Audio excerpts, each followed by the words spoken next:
were coming, they said they were liberators. But when they kill their crown, they change their mind. When they kill their crown, they change their mind. What kind of people they so? They are freedom fighters. What kind of people they so? They are freedom fighters. You freedom fighter, you raping our women. They are freedom fighters. You freedom fighter, you killing our children. They are freedom fighters. You freedom fighter, you destroying our country. They are freedom fighters. Ayo, ayo, ayo, ayo, ayo, ayo, ayo, oh, ayo, yo, ayo, ayo, ayo, ayo, ayo. Ayo, ayo, ayo, ayo, ayo, ayo, ayo, oh, ayo, yo, ayo, ayo, ayo, ayo, ayo.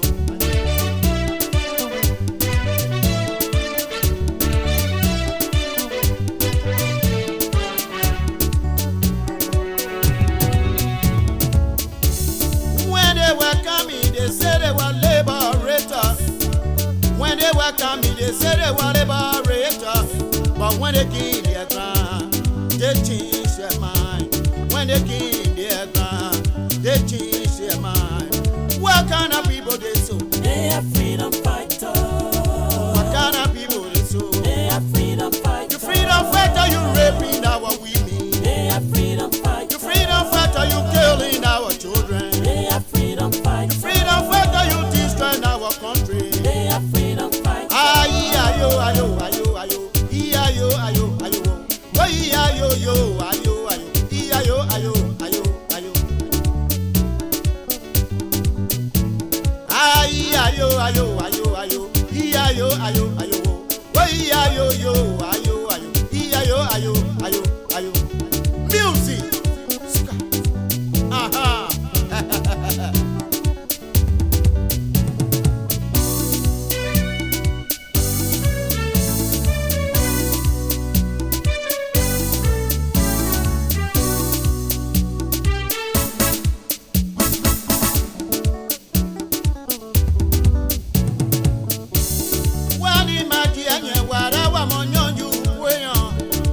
Wani maji wara wa monyonyu kweyon ke wana wa kuna nyira wasia wa febiabu wana wa kuna konwa wasia wa febiabu kena be monye be niaka.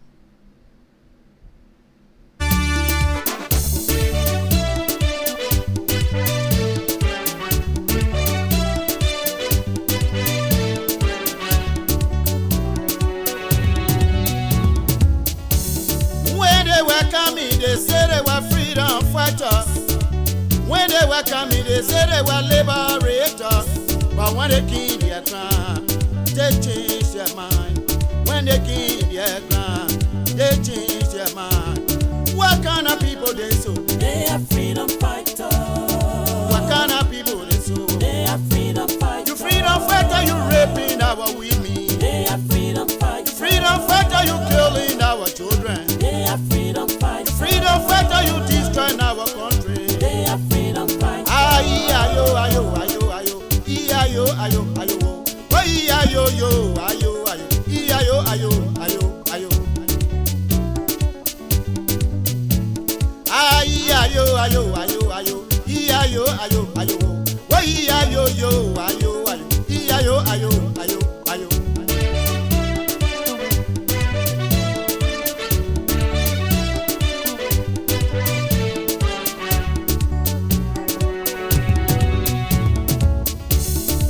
They were coming, they said they were liberators.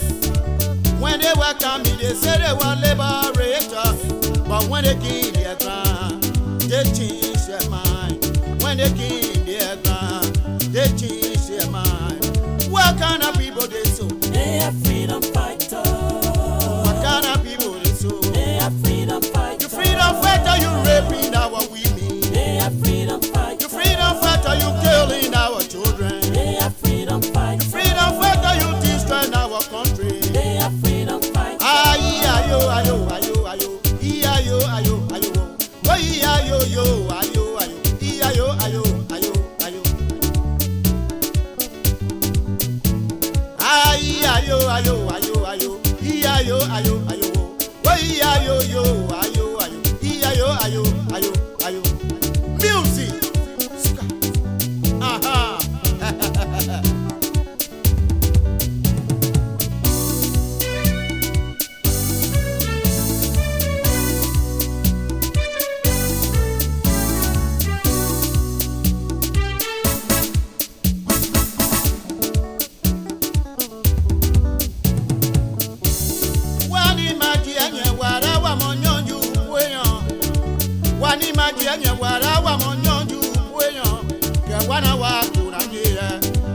Wasia wa pebia bu. Wana wa kona konwa. Wasia wa pebia bu. Kena be monye be niaka. One more freedom fighter. Oh, wa monye o. One more freedom fighter. Mo freedom fighter ke ni nyo bi okwasa. One more freedom fighter. Mo freedom fighter ke ni nyo du bi ogbapa. One more freedom fighter. Mo freedom fighter ke ni nyo bi bu ojini. One more freedom fighter. Ayi ayo ayo ayo ayo. Ayo ayo ayo. Oyi ayo yo ayo ayo.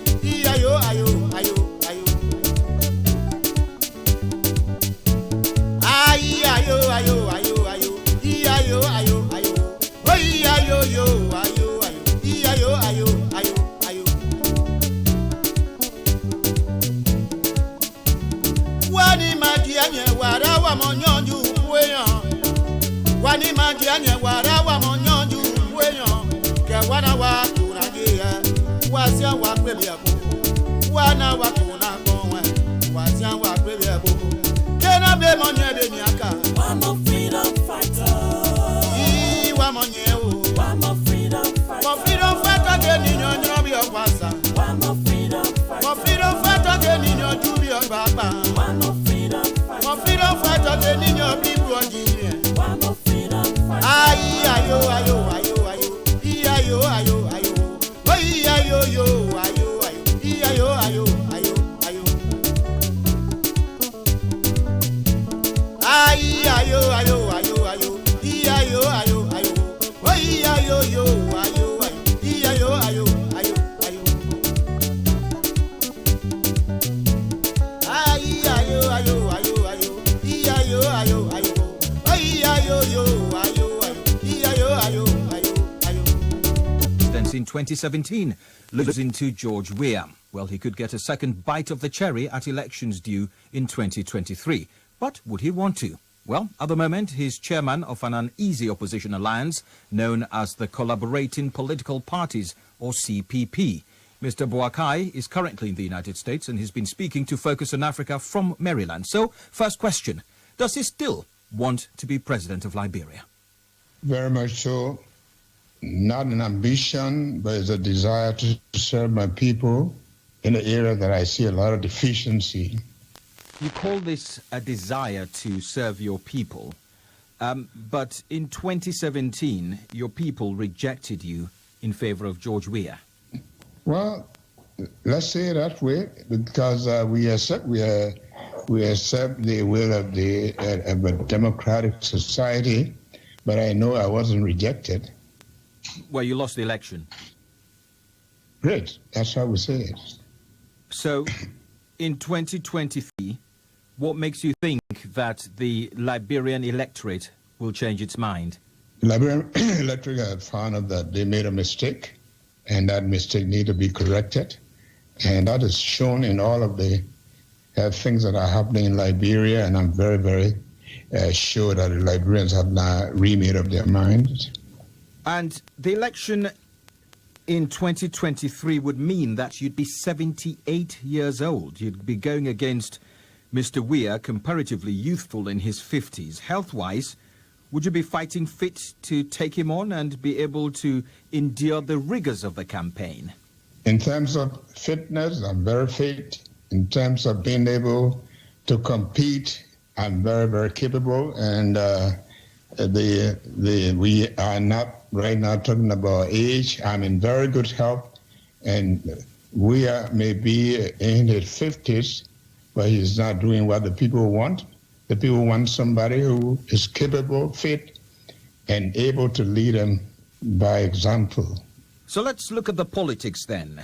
I mean, there seems to be a problem with the political equation, if you like. I mean, at least from your end, you are in a coalition group. You're collaborating with political parties, which you're currently the chairman of. But this is a fractious coalition, isn't it? You guys are divided, and there's been internal wrangling. You know the old saying that a house divided cannot stand. Can it stand on the verge of, if it's on the verge of collapse, your political coalition? This is a normal process in our organization. You do have issues. What is important is that we are able to resolve them, and that's what matters. Have those issues been resolved? And in fact, what are those issues? Well, the issues were like you would know that we had some problem with the framework document, and those issues that have been discovered. I just took over as the chairperson. I came here, and as people know me, I'm good at resolving issues. When I go back, we definitely will resolve those issues. Now, you say some of the issues had to do with the framework document, which is actually the beating heart of any political party and establishment. Now, if you can't agree on that, the most basic of things, what are the prospects of you winning an election and governing your country? We haven't reached a point where we say we can agree on that. We are saying that the issues that we have, we're going to resolve them. And I know once we resolve those issues, we move forward. Joseph Boakai, former Vice President of Liberia, speaking to me from the United States. Question on gay rights. And I've answered this question, and perhaps not too elegantly. And I've used the words that I'm conflicted by this issue, but let me explain why. Let me explain what I mean by that. It's a lifestyle that I struggle with. As important, though, I believe, Liberians are also focused on health, education, jobs, and I also want us to focus the conversation on those issues. You think they answered that question the right way? I don't know if that's it's a very sensitive. It's a very sensitive issue, and I don't know if that's a there right. was a strict with youth support is something that you would, Mamadi, I think I've answered the question the way I'm comfortable answering it. And again, I gotta be authentic to who I am. There will be a political answer that people will perhaps want to hear, but I gotta be real, Alex, and I want the Liberian people to see the real person, and that I will not change my answer to suit different situations. I think that's the kind of leader we should be looking for. Okay. Question on gay rights. And I've answered this question, and perhaps not too elegantly. And I've used the words that I've... Let me be able to bring on my friend and brother Francis Duna, so we can get the ball rolling. Francis, how you doing? I'm doing okay, Mr. Kamara. How you doing too? I'm doing quite all right. You have to address a little bit. Dress closer to the. You want me to dress closer to the camera? No, I want for you to dress like this. No, you are going too much on your right. You need to come on your left. Oh, okay. That is upper position. Okay. The upper position. Okay. Your face is not your face. Okay. You're going too much on your left. You need to come on your right. Yeah. Okay. Okay. No, this way. No, you're going that way. You need to come that way. This way? Yes. Okay. It's okay now? Yeah, it's okay. It's okay. I know it's not super, right? Yeah. We have a lot of issues to talk about, right? Is that a little bit okay? Yeah, you are okay. You are not okay because your face is not facing. You need to come back onto the position that you was. Yeah, you all right. Okay. Yeah, we have Mr. Kumiwa. Mr. Kumis was, and I don't know, Mr. Before we wait for our guests, but let us be able to talk a little bit about what is happening in the country. How do you look at the issue of Nathan Telye and Patricia Fromm? How do you look at that? Honestly, first and foremost, I want to say thank you to you as the founder and operator and senior host of the Abraka Talk Show for the invite tonight. After listening to both of them, Patricia Flomo and the senior senator of Sando County, Milton Telye Honorable, I personally feel there is a disconnect in her argument. Because if you are sending card to somebody in Liberia based on recommendation from another person, just giving it a general perspective, first and foremost, I would like to know the person. That's the first thing. Okay, if Patrick, who she said initially, even though she had changed her statement now, she has changed her tune now. You know, the last time I checked on Facebook, she has changed her tune now that she and Patrick actually had a relationship, boyfriend and girlfriend relationship. Now we good. But the first question is, even if she didn't want to disclose that information to the media initially, why she couldn't disclose the information to her own lawyer? That is my point. And by coincidence, probably she didn't know that Councillor Arthur Johnson was the same lawyer of Nathan Teje. And you know, we all know the story. Councillor Arthur Johnson has been in the media, even the issue of Kabina Jane. He's kind of the lead lawyer in our country right now, if we were to say, in the least, you know. So he's a good lawyer, and I like the way, Milton Teje put it, based on what all of us know about. Say, okay, Honorable Senator, I got a guest here.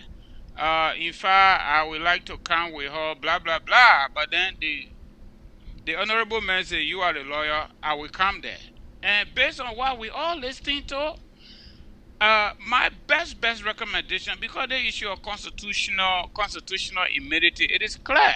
Even though sometimes we look at it in a different context, sometimes people say people manipulate it in Liberia, but all of that. But even under 60 and 61, which has to do with presidential immunity, when someone is elected president in Liberia, they are immune or certain thing. But when they're out of the presidency, they can be held liable under Article 61. Okay? So my best recommendation, I got 2 recommendations for the young lady there, because people work hard for their money here. If for any reason that she really want that car, because in the process her father died, according to her, the best thing is to talk back to her old boyfriend, Patrick. To tell Patrick, I beg you, compromise this thing. Let me get that car. Whatever they can talk, if it doesn't work, then my second recommendation, because she's not going to win TJ in court, from all indications.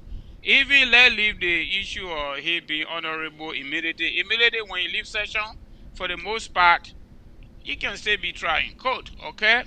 But even looking at what we got, based on what she gave her and the information TJ shared with us, openly, she cannot win TJ on this case in court in Liberia. If she feel that Patrick get car for her, this is my personal opinion. If Patricia feels strongly that that car is for her, and she and Patrick jointly shipped that car to Patrick's brother, but the car is for her, the best thing is for her to return to the Twin City, Minnesota, or Minneapolis, wherever they are in Minnesota, and sue Patrick in court. Yeah, that the car is for me. We ship it to Liberia, but he gave it to his brother. Yeah, but that would be my best recommendation. But looking at it, though, the petition have not been fair to the media. That's of course. One. Because she failed to tell the media when the media asked her what relationship. She told the media, I'm not willing to express my relationship on social media. But now your relationship that you were in is like, nah, that's Susie. Patrick, according to what Nathan Teje told me, that Patrick and this guy, they were in a deep relationship in Minnesota. Okay, so for the fact that both of them were party, Patrick said, you can take 2 cars, I will take my 1. But according to the guy, though, according to the Nathan Teje again, Nathan Teje said, in front of her, they called Patrick. I listened to that clip too. In front of the lawyer too, and she was right there. Yeah, and she was right there. They called Patrick. And Patrick said to them that if you don't want to give my car, If you don't want to use my car, then give my car to other relative. Don't give it to her. Don't give it to her. She don't deserve it. She don't deserve it. That indeed put me in a clear understanding that it is true. And another thing the senator said that this girl shall be used by someone who want to contest against him. Oh. But Yeah, political undercover. The political undercover. Yeah, political undercover. But let's move to the election was saying in our country today. We have Bomi, we have Bon County, we have Nima. Grandjide. So what are your take? My brother, most politicians need to change their lackadaisical behavior in Liberia, in our country. The way our people, quote-unquote, politicians view politics in Liberia, I don't view it that way because I'm a political scientist, not by choice, but by training and by education. If you clearly look at politics in Liberia, it is very cheap. Even living in Liberia is also cheap. But politicians always want to take advantage of the voters. Mm-hmm. When you look at 1997 coming all the way to today, our electionary processes are changing gradually. Some people say Liberian people stupid, but Liberian people ain't stupid. Liberian people are getting smart and smarter every single day. Now, let's go to 1997 for example. Liberian people say you came my mind, you came my power, I will vote for you. It depends which context you are speaking from. From the psychological context where Tito had 90% of the country, or maybe from the political context where people did not have logistics and Tito had too many whatsoever rebels and all that stuff. But when we come to reality, the people meant what they said. So we came to 2005. Francis, you have to address a little bit. No, not that side. This side. Yes. Yeah, you good. Okay. So now I know we're waiting for our guests, but I just wanted to lay small premise. We came to 2005, and we got new flavor into our political makeup, which is former Kennedy George, we are now president. It changed the dialectics of our politics. That got to us if we were taking it on flat rate basis. There was no constitutional provision that called for 50% plus one vote.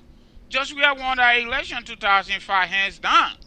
But because of that constitutional provision, he didn't win it. Okay, so Eddie won. We went to the second one, Eddie won again, one way or the other.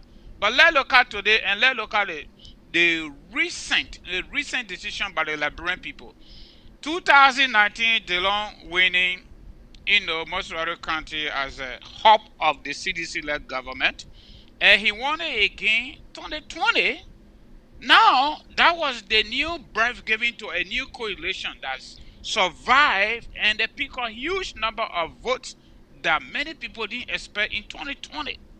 But then from 2020 to 2021, with respect to this by-election today, yesterday for Liberian time, what happened?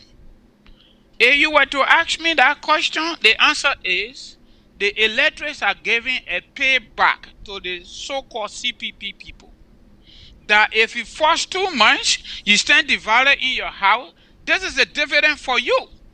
If you cannot manage a group of 4 grown-up adults, if you cannot manage and keep the objectives into focus, which is hands down, take down this criminal out of power through the ballot box, George Weah, and take our country back.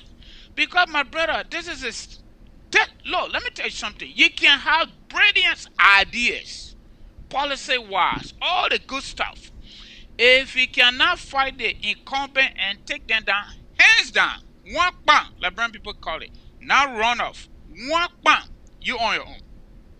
You on your own, and all the ideas Kumi's talking about, all the ideas Berina Ure talking about, all the ideas Darrell Diron talking about, all the ideas GNB talking about, the only way we're going to utilize those ideas, the first and foremost responsibility of the CPP is to make sure put strategies together, put ideas together But in real time to take down George Weah comes 2023, hands down.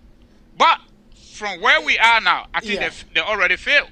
So Yeah, I yeah. think the CPP should get dissolved, and we go with our individual party outcome. You know, the party go your own, ALP go your own, and the other group go your, because if you look at it, it's like independent candidate, quote unquote. independent candidate wants. Independent candidate wants Of course. those by elections. Even in Nima, Yeah. the independent candidate win Nima. Where here the Zana Cummings make trips to Nima County. He make a trip because he was thinking that the candidate came from his camp, so they was going to get the big of the deal. But AB, I'm not cutting you, but let me tell you something. It is just extremely difficult for you to be sitting on somebody's shoulder and you say their hair smelling. What do I mean by that? If Alexander Cummings is very much positive that he can cut his own shot, the best thing he can do It's to go. is to divorce. It's to divorce. But this is a clear-cut signal sent to them for 2023. They got to put their houses in order. If it ain't working, let it go.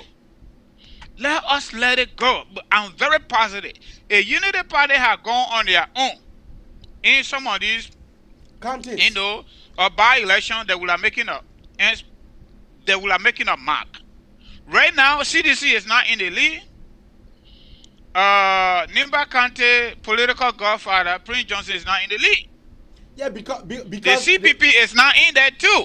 It is Because now they- the independent candidate. because they was defeated. Independent candidates are in the lead. So now, Aaron Snow and his group of independent candidates now got the cut. They got the shot. So where are we? So it is clear cut that the people of Liberia, the voters tired with George Weah, because he's the most outstanding, incompetent president that Liberia ever produced on planet Earth. He's the most corrupt president that Liberia ever produced on planet Earth. How can we have a president that came from $85 million worth According in 2004, according according to what they told us? okay. But then, prior to 2004 and coming to 2005, okay, according to our political record and business, we are professional, junior professional broke down, King Lodge broke down, we are Sports Center all broke down.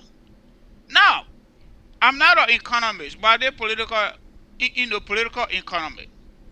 How do we determine wealth when you don't have cash flow, when you don't have anything making money for you? Okay, let hold it constant. He had money, he didn't want to use it. He was peace ambassador. Prior to him being peace ambassador, George Weah had already been government official ever since when we started to know him as a technical director for Lone Star. We just Taylor time. After Taylor time, he became UNICEF ambassador. Okay, from there, Eddie also made him peace ambassador. From there, became senator. How can all the things we got in the country, the government is broke, the government, the George Weah was part of it, he didn't say anything. Let hold it constant. We never had any president in our lifetime, my lifetime, that got inaugurated, and in less than 90 days, they demolished their private homes and rebuilt it. They go to Baptist Seminary and bought their property and put a lot of apartment complex units on that property. Then we use the government money in addition to that to go and remodel his private home on Rehab Road. Government money through public works. We stopped that. The executive mansion that were under renovation under Ellen Johnson said for 12 years, George Weah said enough was enough when he took power. The first 3 months he went there. I look at that YouTube video. Today, it is the same 6 and 7. So Liberian people are tired with these people. Liberian people tired with CDC. They turn to CPP 2020. Now CPP is forcing. They didn't even take power yet. They point take power here, they're forcing the way they're forcing. When they take power, you know what we're gonna be in? We're gonna be in chaos. Undirected chaos. So that's how I see this victory on the part of independent candidates. Now, who's gonna be hustling for them? The CDC just are gonna be hustling for them when they go to the parliament, so that they can get more votes. Who lose also? The Liberian People still losing. They're still losing because they're going to give them money and they will take it. They will not do their job. That's my take.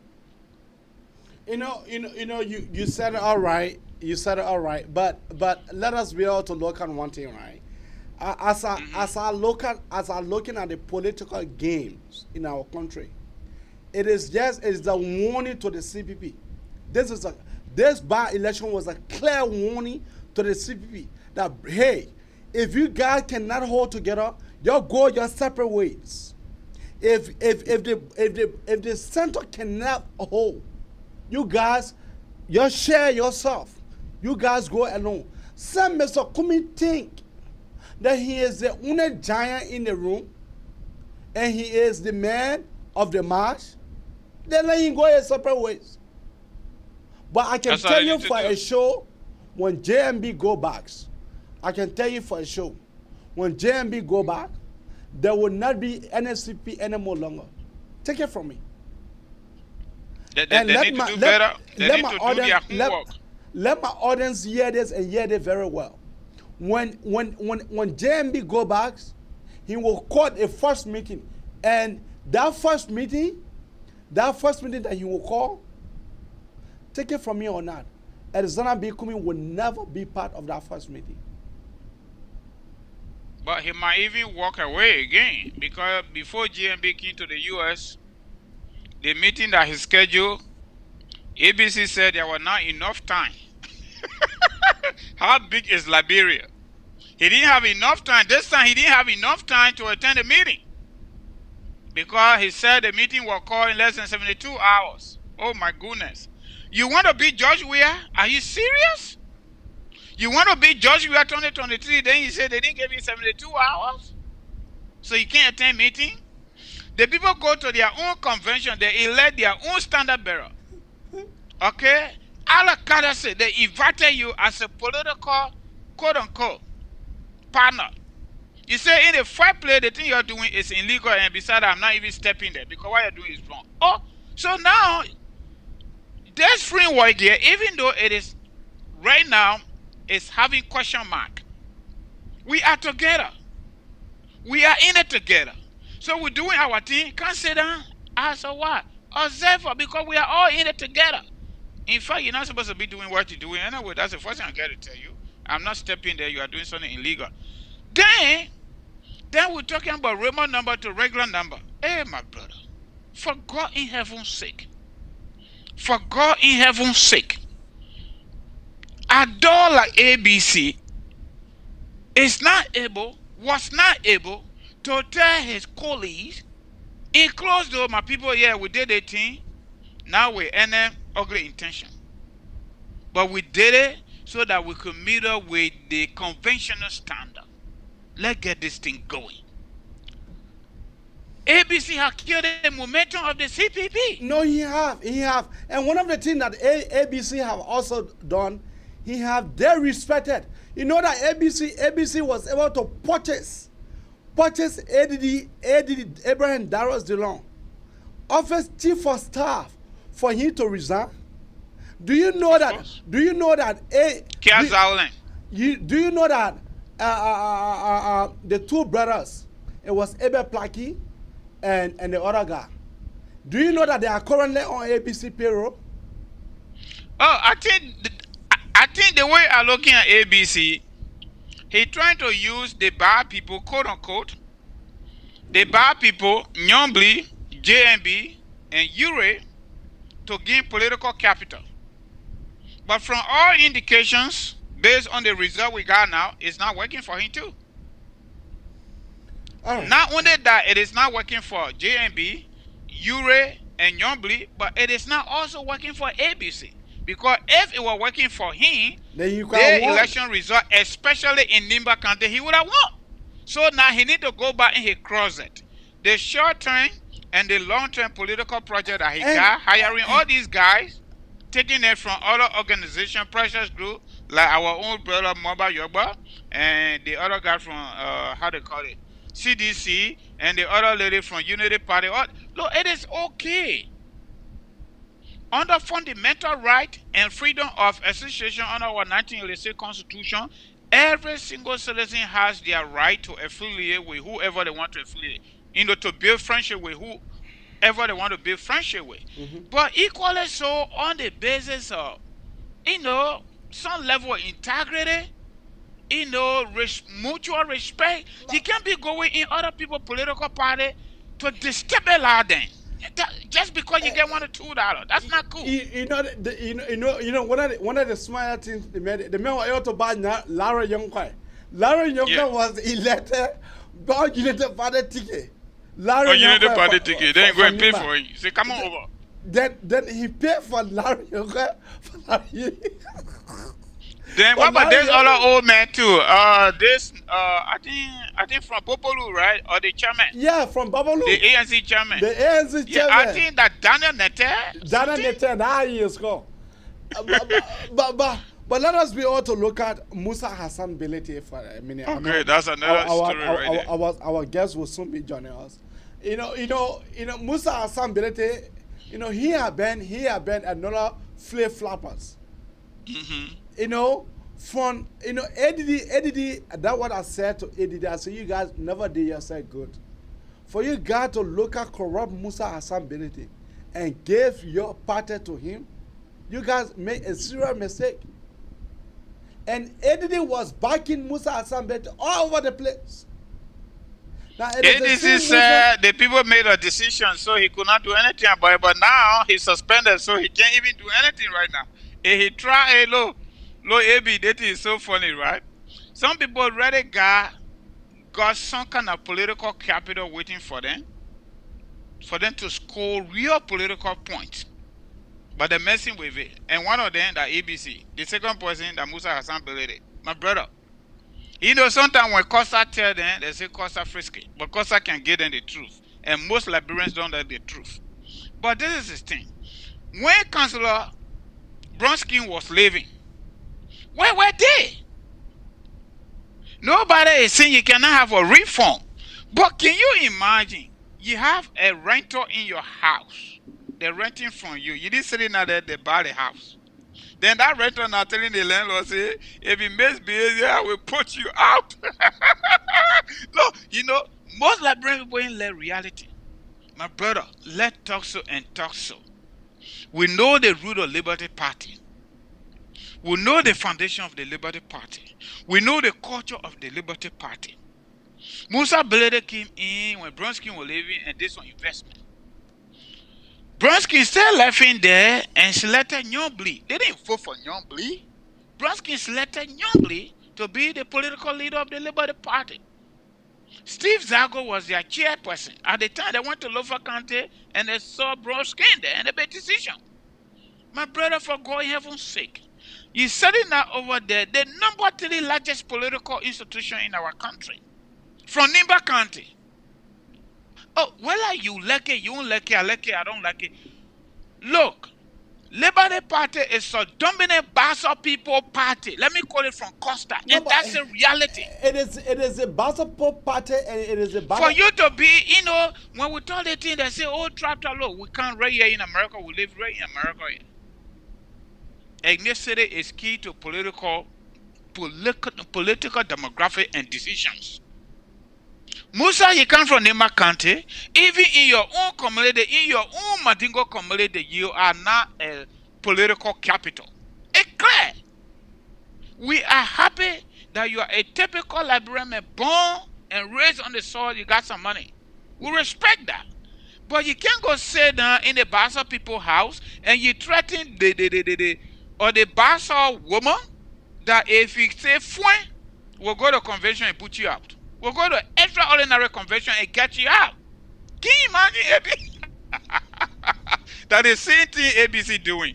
ABC go meet the people, they all made mistake, not making decision when it comes to quote unquote the arrowhead or the leader like why CDC people. Okay? 2011, CDC people brought in Councillor Winston Turnman as their leader. George Weah as number 2. That was it. The rest of the people that joined, that was it. Okay? That was God Nathaniel McGee to where he is today.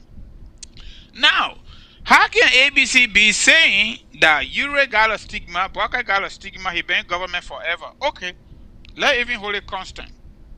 Bwaka been in government forever. He has been tested. He has never been president. Nobody got presidential CV. Nobody. Nobody got presidential CV. Bwaka has been tested already for over 26, 27 years in leadership. You are not being tested. You are being tested in the private sector in America already organized. We also respect that too. To go through the ladder and reach to where he reached. But this political capital, the presidency, initially were closer to him. But where he carried it now, with the collaboration that he followed the collaboration, but people he collaborating with, they got stigma on them, but he's not leaving. Now, here's the result right there. Here is the result. He sat on motorbike to campaign for CPP candidate. Yeah, we are. No good results. So Liberian people gave them negative results. But I'm going to stop in there. But Musa Asambet, what you say about the Liberty Party, our own brother Ansu, who contested in Grangile. As I learned that the brother never even second. That's another irony of reality. You know, behind closed door, I spoke with some of our Mandingo, brother in Philadelphia. I said, my man, let me make it try. The people ain't let reality AB. They ain't let reality. A Mandingo man said they're running into election in Lofa County. I ain't got no question on it. If they say they're running into election in Nimba County, I ain't got no question on it. But even Bon County, I get question mark on it. Bon County. Because there is no solid constituent there for you.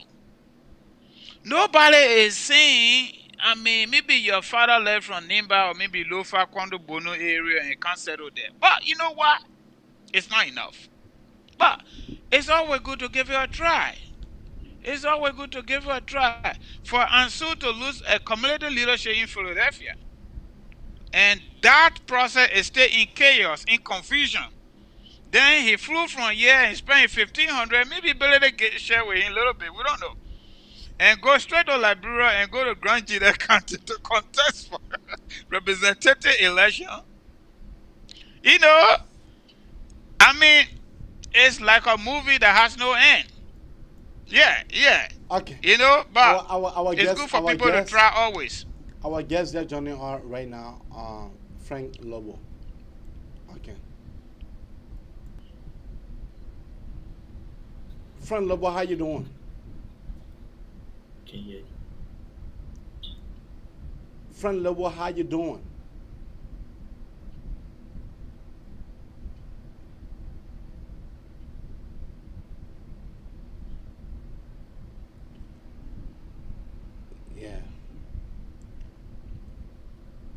Yeah, well, friend Lobo, you okay, hold on. Okay. Can you hear me? I can hear you. I can hear you now. You was muted on our system, but it's good now that you can hear me?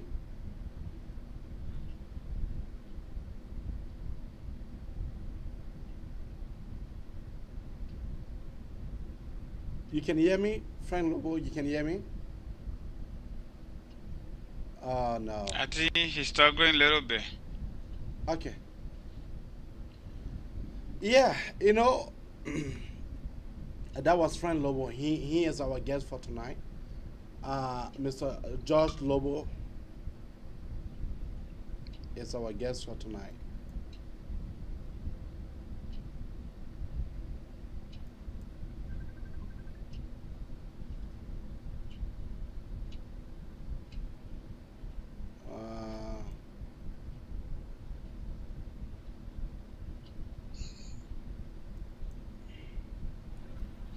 Friend Lobo, are you hearing me?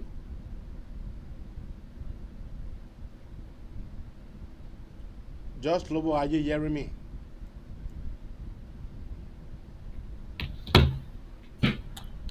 my other computer and try as well. If not, Yeah, but let me my other computer. okay, okay. I'm getting I'm you, telling but Ibi I can't hear him. yeah, I'm getting you, but you are not getting me. So yeah,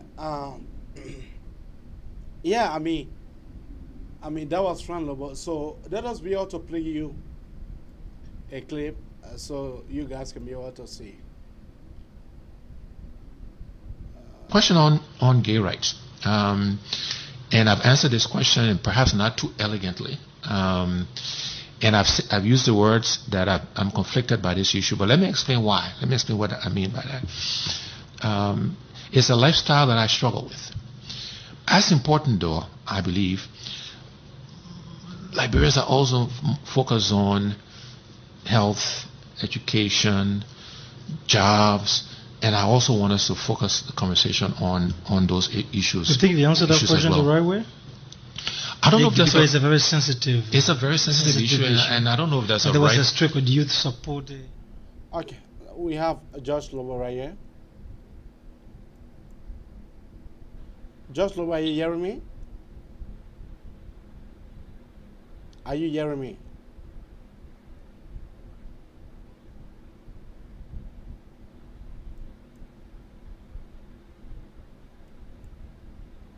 George Lobo, are you hearing me?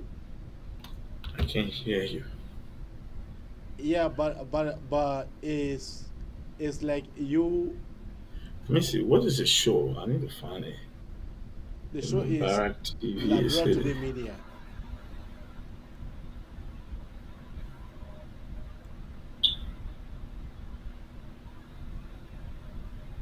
Let me see if I can find it because I try to do it. I try to do it on my phone. They say I can't use it. Yeah. Chrome is required. I mean, I'm getting you, but you are not getting us.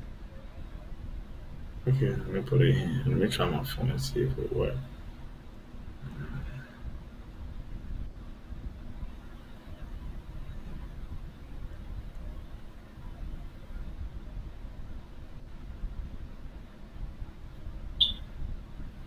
All right, George Lobo, you have to call back. Yeah, it's Mr. George Lobo is not really getting us, So, yeah.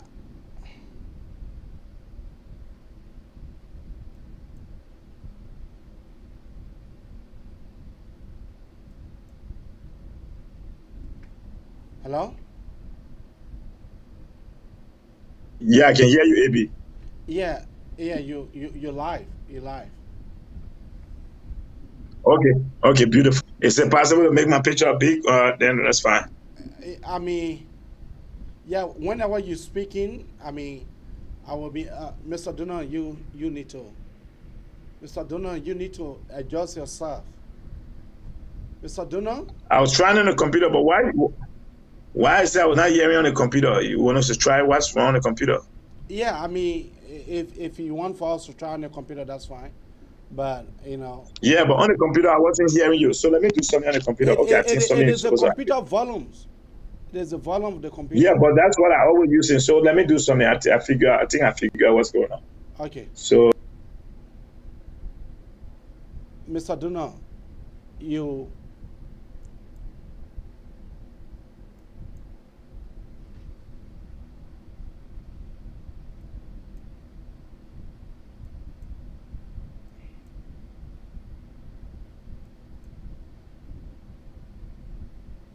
Yeah.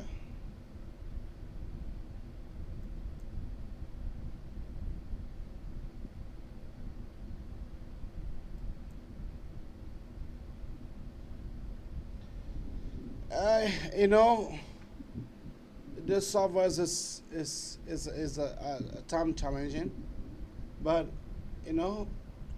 we are gradually getting there. Yeah, we have a high caution tonight for Mr. George Lobo. We have a high caution for Mr. George Lobo tonight.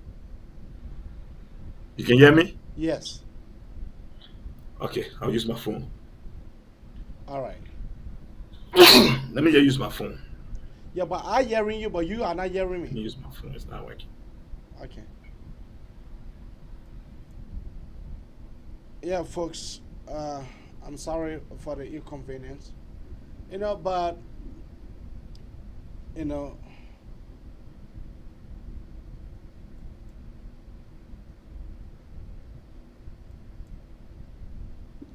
You can hear me? Yeah, I can hear you loud and clear. Okay, that's fine. I'll use my phone. That's fine. If my phone makes it better, that's fine.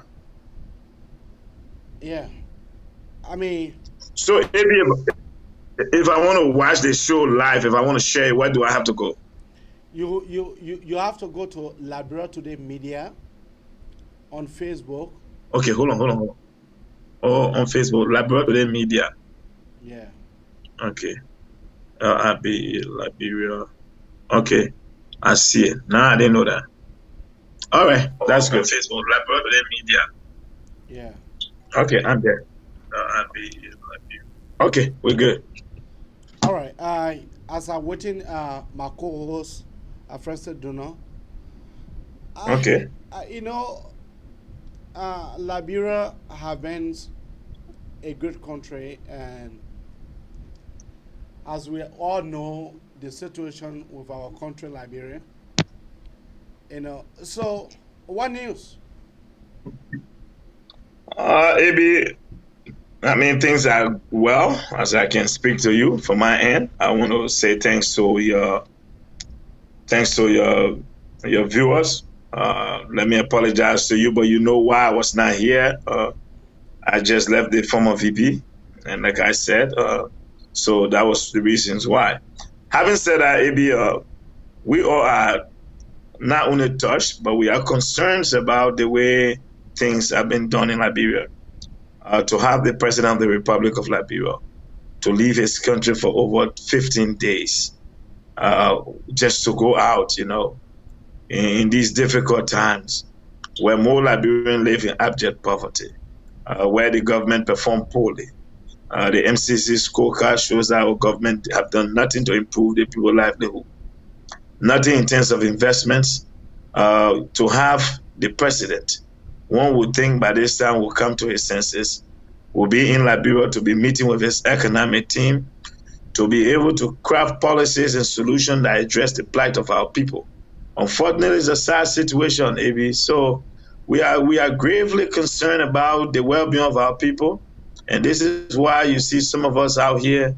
We are making sure that the former Vice President, His Excellency Ambassador Joseph Nyuma Boakai, that we continue to make the people to understand what is at stake. So yeah, this is bad, AB.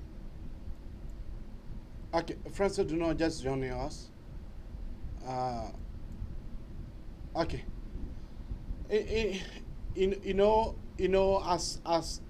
So tell us, the Vice President left from Philly. He came to Minneapolis, and he left from Minneapolis now in Arizona. Tell us what news? What new? Overall, let me say to you, AB, the former Vice President arrival in Arizona is one that was marked with style. As you know, Phoenix as a whole have always said that they wanted to adapt a city in Liberia.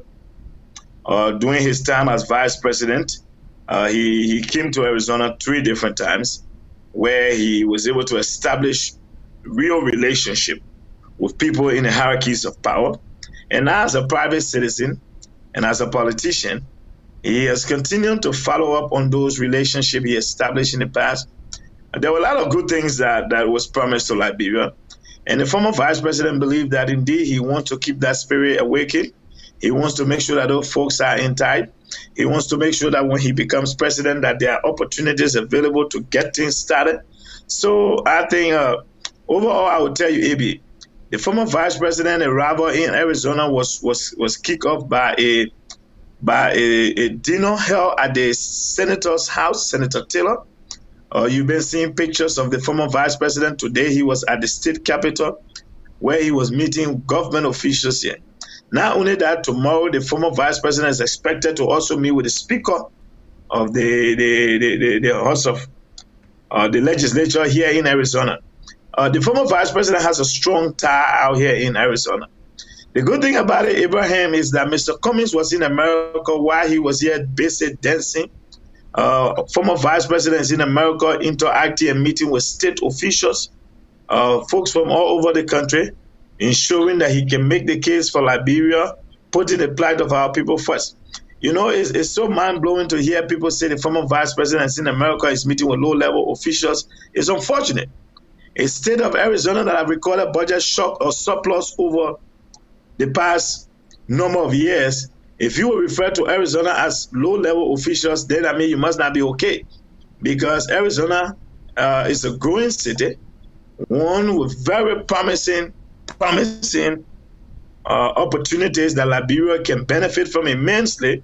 So I think what Vice President Bwaka is doing now is beginning to establish himself, so that way, once he gets to the mansion, it will be easier for him to be able to reach out. And I will tell you, Ibi, the former vice president should have departed Arizona on Thursday, but yesterday he got a very important call. Ibi, take the show away 1 second. Let me take this call real quick. Hey, I'm on live. What's up? I'll call you back. I'm on live. I'm on an interview. Call you back. So I told them I'll call them back. So AB, let me tell you, while I was in a meeting yesterday night, there was a call that came in for which the former vice president had to change his flight.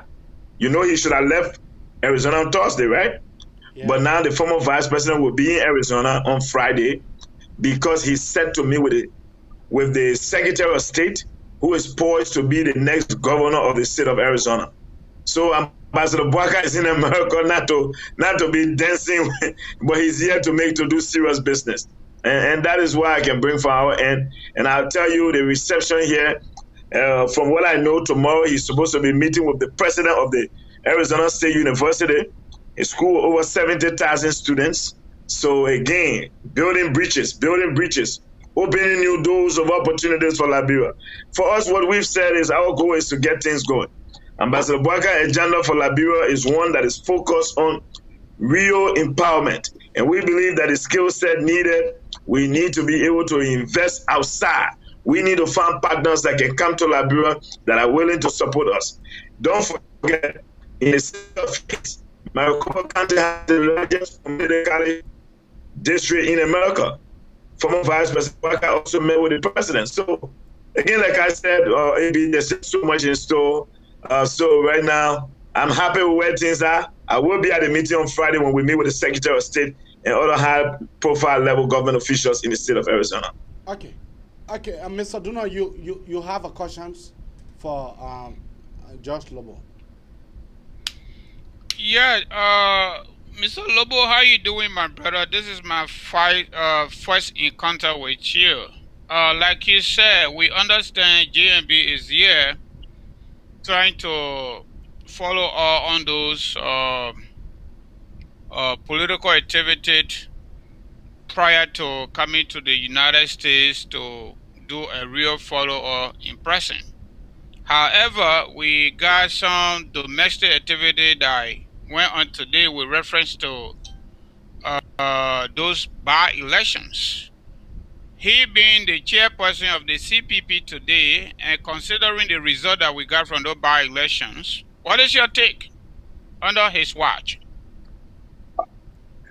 Let me say this to you. By-elections everywhere around the world, our goal as opposition is to win those elections. Our goal is to showcase strength, is to assure Liberians that we are up to the task. But we must not forget those by-elections. For example, let's take Nima for example. I know that Non Kido wanted to run in District Number 1 in Nima County. By the time she got to Liberia, we had always given it to ANC. The Unity Party was very understanding. We gave it to the ANC. Again, I want to be very clear with you. We can't use full by-elections to determine Ambassador Bwaka's performance as the chairman of the CPP. He inherited the CPP under some of the most strenuous and difficult conditions. The very first thing you understand right now, the CPP as it stands, We are still arguing on what legal framework that bind us together right now because of what has happened. We are waiting on lawyers to be able to advise what's the way forward.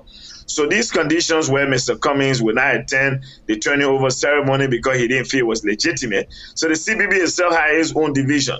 We must not forget. You see, external factors will always play a role in the outcome of an election, but internal factors contributed significantly. However, let me say this to you. Because you own a CPP ticket does not guarantee your pass to win. Let us get that clear. These are elections. If the candidate that won the election, maybe the people in that district felt that the candidates got their interests at heart. Maybe the candidate message resonated more. Take, for example, here in the United States, recently we had a by-election here in America. Not by-election, but we had governor elections here in America. What happened in Virginia? Virginia is a predominant Democrat state. But what happened? The Republican won. So, I mean, does that mean that Joe Biden is a bad president? He just signed a $1.2 trillion infrastructure bill. We have to be honest about it. So listen, if my friends in the ANC wants to equate the 4 by-elections to 15, then I think it's fair for us to divide 15 by 4 and see. We get 15 by 4, we'll have 12 will come out, there'll be a left for 3. So technically, if that's the argument they want to make again, my job here is not to get into the business of going back and forth with our friends. I refer to our friends as noisy neighbors. If you wanted to test Ambassador Boyka's ability to lead, the very first thing, he campaigned and left Liberia. He had arrangements that were made, he had to come. So again, I would just say to CPB, hope this is an eye-opener for the CPB. Because they say we need to do away with giving counties to people. The CPB must do away with just allotting slots to parties. Let us begin a process of having an open primary. Let the best candidate wins. Because what is happening is that people are getting into parties within the CPP, so they clinch onto position, forcing themselves thinking they can win. If the CPP continue down that model, it will not be a good thing. Because at the end of the day, we need to listen to voters. We need to identify candidates that can win. Not because you've been a CPP. If you can't win election in your district, there's no reason why we should carry you. So those are things we need to take into consideration. But again, let me say this to you. When Mr. Cummings was chair, there were 15 vacant seats. Okay? So if that is the argument they want to make, then that's fine. I'm not going to get into the business of doing that. I know that understanding and analyzing data is a difficult thing for my friends in the ANC. So, I mean, for me, I have no problem with it. The only thing I would say, hopefully this is an eye waking up for all of us, because I will say this to you. What is going on in the CPB right now, Mr. Cummings' continual attitude towards other political leaders, it's not a good thing. So we need to be honest about it. So those things turn voters off. Look, winning an election, sometimes when you win an election, don't mean that you're stronger than the other candidate. It just means that the other candidate, voters didn't want to come out because for whatever reason, they didn't feel motivated. So that's why the factors are playing into it. But hopefully we can do better. We'll be prepared for 2023. Okay. Mr. Lobbo, Ambassador, JNB have visited 3 states, and New York will make it 4. And he meet with dignitaries. He meet with the deal maker, the deal breakers. What is it? Is it he is making the quest for himself, or making the quest for the country? Because for what I'm noticing, I strongly believe, but I am not here for me to be able to say that. Yeah, but I wanted for you to tell our audience, who did Mr. Walker's making the quest for? Is he making the quest for the country or for himself? AB, every time I sit by the former vice president, he gives me a reason why I should be involved in Liberian politics. He makes it a lot difficult for me why I should consider going back to Liberia very soon instead of wasting time in America. I will tell you with all honesty, AB, if I didn't believe in him, I won't be in this right now. If I didn't trust in his ability to take Liberia somewhere, I won't be involved in it right now. I will no doubt. Every day I sit by him. Abraham last night, I will tell you, he looked at me and said, George, He said, I will feel bad in my grave if I was to die and then change the lives of my people. Tonight, before I left him, he said, George, he said, our people are suffering. He said, this is unacceptable. And for him, his travels are indications of where he wants to see the country. He's building bridges where he believes that there will be opportunities for Liberians. So for him, it is in his making. Look, AB, he could have made a decision a long time ago to have gone to the private sector to make money. But instead, he decided that he must go back to Liberia. He must go to Vonjama to work. He dedicated himself to public service. So for him, AB, it's just part of who he is. For him, it's about doing something. He tells me every day, he said, George, give me 1 year. The world will trust Liberia. He said, look, we need to have a true identity. We can't continue down this path. And Liberia is dear to my heart. He said, that is what motivates me every day. He said, for me to stand up in Philadelphia for 2 hours to take questions, it is because of the quest to be able to do something for my people. So, AB, I'm not surprised. I know the man I support. I know the man I go to battle for every day. I know what is in his heart. AB, you know what I'm telling you. I sit with him every day and I know where he stands. But he does the quest that I see the VP meeting with a lot of dignitaries. But what are they talking? What are they talking? What are they discussing his interests, or are they discussing the interests of the country? What is it? Let me give you one simple one. When we had the welcome ceremony at Senator Taylor's house, less than 20 minutes into the conversation, I remember there was a question posed of what type of investments can be made in Liberia by African Americans. The VP right now, I'm telling you, he's pushing the tourism sector seriously. He's encouraging African leaders in the state of Arizona to begin to look at Liberia. One of his major arguments that he's been making is he's saying that why should Ghana be benefiting from African American resources when Liberia is a true reflection of the United States? So I remember during the conversation, that question was brought up to him. He said, listen, we need to look in the area of tourism. We need to invest in real estate. We need to look at other opportunities, microfinancing programs for our country. So he is speaking for the Liberian people. You think when Ambassador Boyka tell African leaders to invest into real estate in Liberia, to invest into hotel resorts, who then all will work? That he don't want to work? You think Ambassador Boyka can be hotel manager now? It is an opportunity to create job for the Liberian people because he believes that no one will be lifted out of poverty, AB, if we can't give people the ability to work and earn income. And this is why he's been dedicated and heavily focused in transforming the livelihood of our people. And this is why I tell you, AB, I wake up every day energized, motivated, going on the battlefront for him every day because I know his heart. I know where he stands.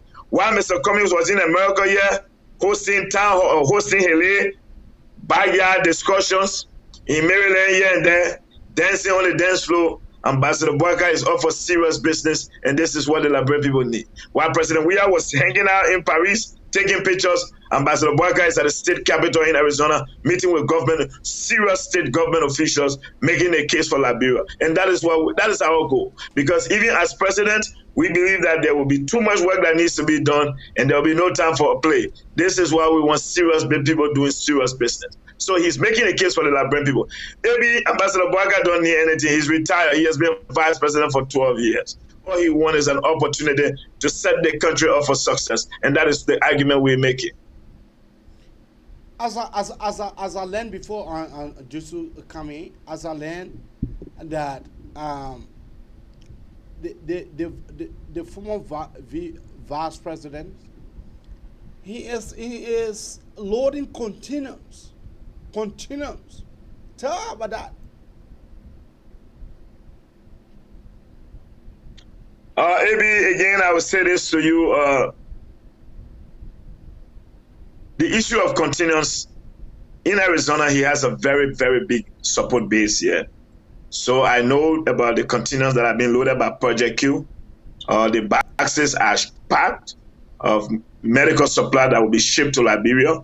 So yes, but you know, AB, there is a serious supply chain issue in America right now.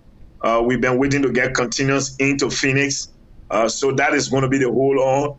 But I can assure you that those supplies will arrive in Liberia. For him, you know, AB, Ambassador Boaga is not a man who will do something and everybody will, yeah. Like when the Cummins Foundation gave something, and it has to be a holiday in Liberia. For him, it's about giving back to his people. So we don't believe in those things. But I can assure you that definitely those medical supplies will reach the needed shores of Liberia as soon as possible. Once the supply chain situation is settled, we definitely, yes, indeed, those containers will be on their way to Liberia. That I can assure you. Mr. Dunno, go ahead. Yeah, okay.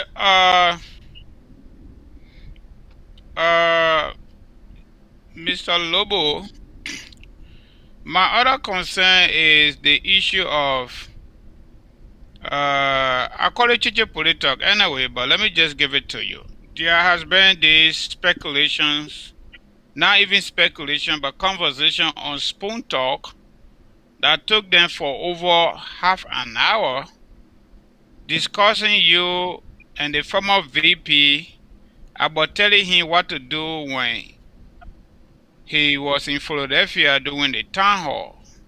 What is your take on that? Before you can answer that question, I want to just add this other concern there that has to do with our domestic politics. I understood you said one election does not determine our fate or another political leader fate for 2023. I clearly understand that.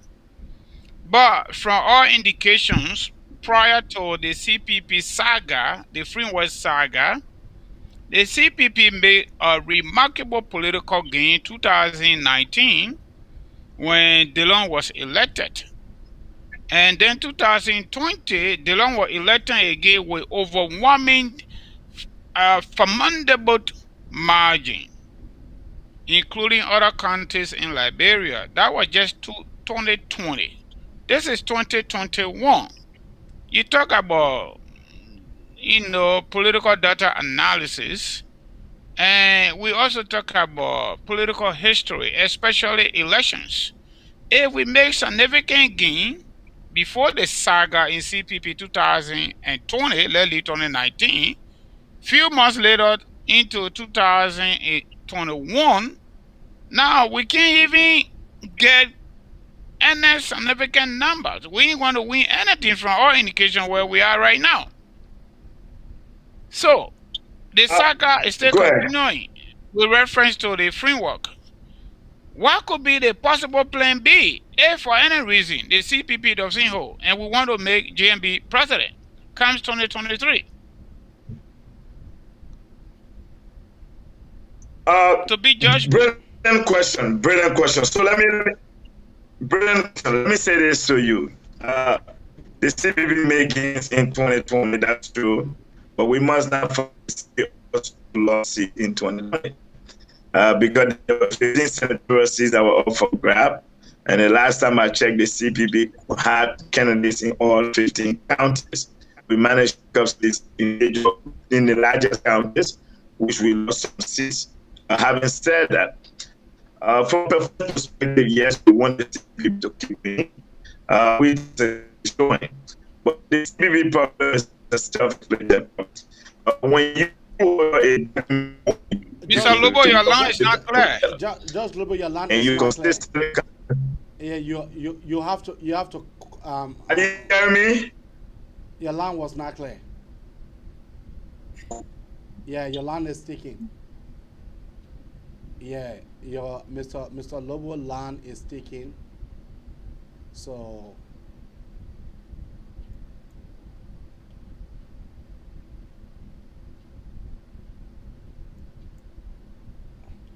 Mr. Lobo line is sticking. Yeah, Mr. Francis do now. Yes, sir.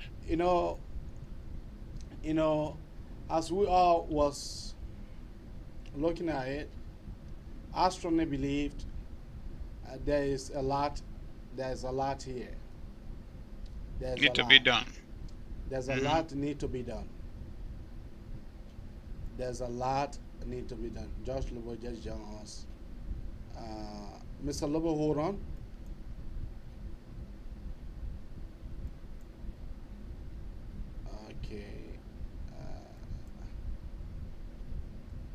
Mr. Lobo, yeah, go ahead. So AB, again, like I was saying, right? Our position is very clear. We want to keep winning. But again, we must not forget where we are. The problem in the CPP is a self-created problem. When you are in charge of an organization, AB, whatever happens under your administration, you take responsibility. And the fact of the matter is that after everything that happened with the CPP framework document, to have Mr. Cummings running around and saying he demand an apology, I think that is subject to the Liberian people what is happening. Look, like I said, AB, I'm not going to reduce the CPP to just full by election. We wanted to win them. If we didn't win them, maybe what we need to do is to go back to the drawing board, ask ourselves, where did we go wrong? Did we feel the right candidate? Did we listen to the constituents? Because AB, the fact that you run CPP ticket don't mean that you're going to win election. Let's be honest here. Samuel Johnson ran on CPP ticket in Bombing, he didn't win. So we need to be honest with the people. Some of these folks wanting to run on CPP ticket, want to take advantage of it, you need to ask them, what can you do in your own district? So that is where I'm coming from. On the domestic side, it is true, we want to win, but it's elections. There are other candidates that are just stronger than presiding candidates. So depend who you run against, but we can do a better job as a CPP. For me, here's what I want to say, AB. On the issue of the CPP, I've been very, very clear. I won't speak much on it because I respect Ambassador Boycott and I believe in his judgment and I think he will do what is right. So because of that, I will wait and see what the outcome of the CPP is. But AB, I will tell the Liberian people, with or without the CPP, Joseph Newman Boycott will run for president in 2023. That is, I'll take this to any bank. You want cash it in any bank, take it there. With or without CPP, Joseph Newman Boycott will run for president in 2023. That is not something I apologize about. I don't ask anybody for it. I want to respond to the issue of Spoon. I think that was a brilliant question. You know, it was unfortunate that a platform that pride itself as the largest platform, Spoon, would dedicate 2 hours of its operation time to discussing George Lobo. But I understand their frustration. I understand their fear. You know, maybe I saw my ANC friends, they were celebrating. I have to say Mr. Cummings have been declared the standard bearer of CPP. ANC people were celebrating that moment more. It was so interesting. And Spoon took 2 hours of the Liberian people time, airtime, and wasted it on me. But here's why, AB, we need to understand. The Liberian people need to start examining Spoon for what Spoon is. Do you know how often that have you seen Spoon take their time to articulate the accomplishment and successes of the Unity Party government and that of Ambassador Boycott? Look, AB, Ambassador Boycott stood up in Philadelphia for over 2 hours, 30 minutes and answered questions where he articulated a clear vision for Liberia. One that was centered around job creation, youth empowerment, diversification of the economy, expanding the agriculture sector. Spoon decided to ignore this great performance of the former vice president, but decided to trivialize the conversation by finding a 30-second incident. Now, let me say this to you, AB. What happened in Philly? Does it happen around the world? Absolutely. Okay, but here's why I took responsibility for that. The only reason why I took responsibility for it is because it was heard on the map. It was a hot mic incident. And here's what I say. I'm not apologizing to anybody for that. No. I apologize to my campaign because you know what it did? It took away from the great deliberation of the former vice president. It took away from his messaging. The fact that Spoon could not talk about his great deliberation, but would trivialize the discussion to that incident, it tells you the motive and the intention of Spoon. But I'll say this to Spoon. I understand the guys at Spoon were afraid. You know, I offered to go back to Spoon to respond. I sat home all day on Thursday for over 2 hours, yet there no invitation. So I tell the guys at Spoon, if you guys want to make the debate about the issues, you're set the stage. We'll show up there. And like I said to Stanton, if you want to speak of experience, I can name you 50 person in George Weah government. If we put our work experience together, not a single one of them will be called for an interview. Maybe I say I don't want a job. So we're not even going to get there. I'm not going to reduce this conversation to that. Whether work experience, community service experience, political experience, I can name ministers, deputy ministers, assistant ministers that I will put my resume any given day near them. And let me say this, AB, here's the sorrowful thing about it, my dear brother. It was pathetic that a nation premier platform will spew out lies unchecked. Spoon will lie to the Liberian people, Stanton in particular, and say that I'm 34 years old. AB, my younger brother named Magnus was born February 17, 1987. Between Magnus and myself, I have another sister who lives in Virginia. Her name is Cheryl Lobbo. So if Magnus was born February 17, 1987, how can Stanton Witherspoon, who is the CEO of the Nation Premier Platform, tell the Liberian people that I'm 34 years old? Has he apologized for lying to the Liberian people? That's all I would say to him. But let me say this to you. I don't think in this 21st century that we'll focus our discussion, we'll reduce the discourse to someone's age. What the conversation should center around, it should be based on the person's ability to perform. We believe that jobs here in America, AB, you go to the bank, they say this girl is a branch manager, this man is the chief accountant. It is not based on their age. It is based on their ability to deliver. I would say this any given day, AB.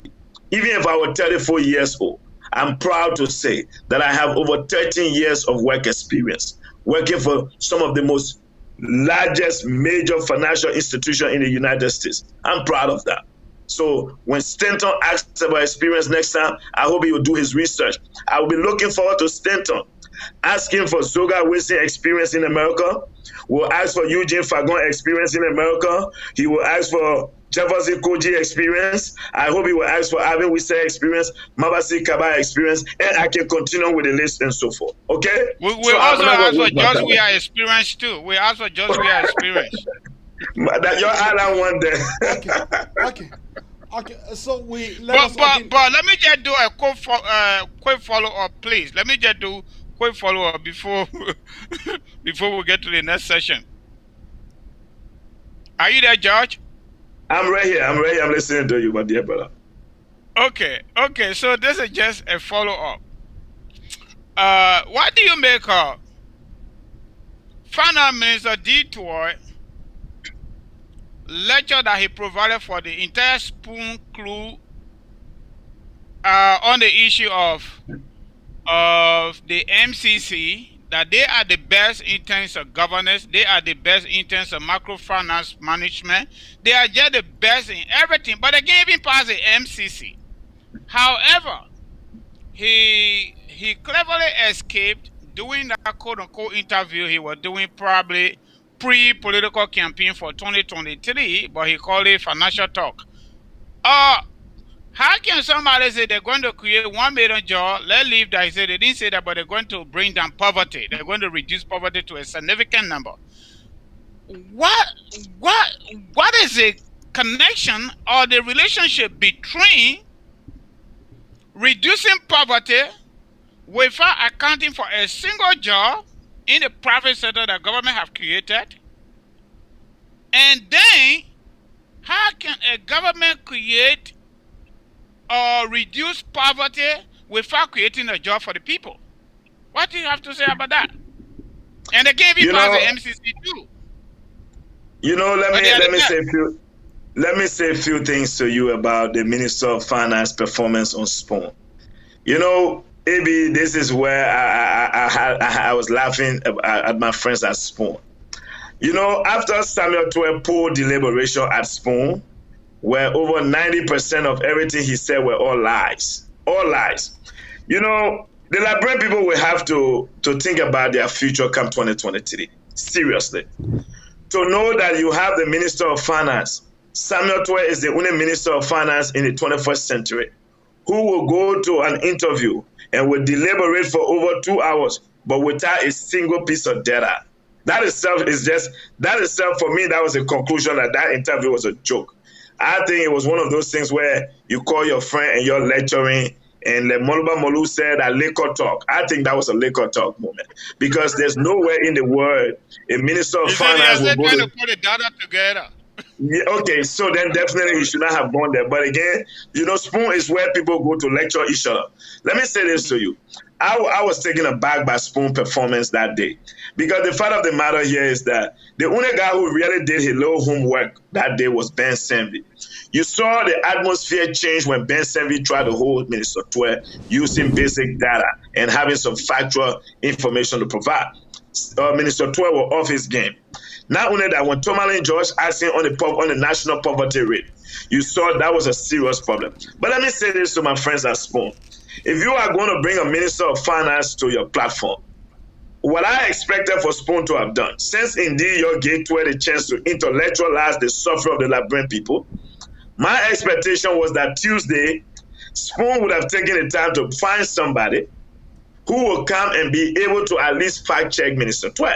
But instead, what Spoon did was a destructive tactics. Instead of the Liberian people focusing on Twe, Spoon decided to distract the attention of the Liberian people by focusing Tuesday on George Lobbo. That was all. It was a calculated strategy. But here's how we put the CDC government performing when it comes to the MCC. The CDC government sent a delegation to America to buy grain and the state failed. That is how I'll put it simple. They sent a delegation to America to come buy grain and the state failed. That is how pathetic they are. So again, the minister sat on Spoon and said that they have been passing corruption. I will challenge any one of you, you look at the MCC scorecard and see what corruption score. The CDC government did not score even up to 60. So I think under the CDC, I don't know what is passing for the CDC because again, I can't blame them. Don't forget, the Liberian people lowered the standard so much for the CDC to the point that even -1 to them is a plus for them. So the CDC really, they are being held by no standard. So you can't blame the guys. So this is why Minister Twe was sitting. Imagine, look, let's be real here, folks. The Minister of Finance don't know how much money we have in the money supply in the country. Now, he can argue that he is responsible for fiscal policy, granted, but again, fiscal policy is the supporting arm of the monetary policy which impacts the economy. Because in basic economic principles, there are only two policies that influence the economy. One is the monetary policy and the fiscal policy. So you can't know about one and don't do the other one because because monetary policy gains can be seen in the short term. They are temporary measures. This is why they must be supported by robust fiscal policy. And the reason why we say fiscal policy requires government action. It requires legislative approval because the definition of fiscal policy, it says, is that fiscal policy is government spending and taxation that influence the economy. So for the minister to tell me that he didn't know how much money was in the money supply, to me, like I said, when it comes to Spoon, Spoon is where government officials go to relax and have good time. And when they want to lecture with the Liberian people, you go to Spoon. But when you want to have serious conversation, I don't think Spoon have been able to bring that level up for the people. That's my take on that. Okay. We will now go to the phone line. The number to call is 215-824-8124 or 267 938-24-2801. We have our first caller here, Mr. George Lobbo. Caller, what is your name and where are you calling us from?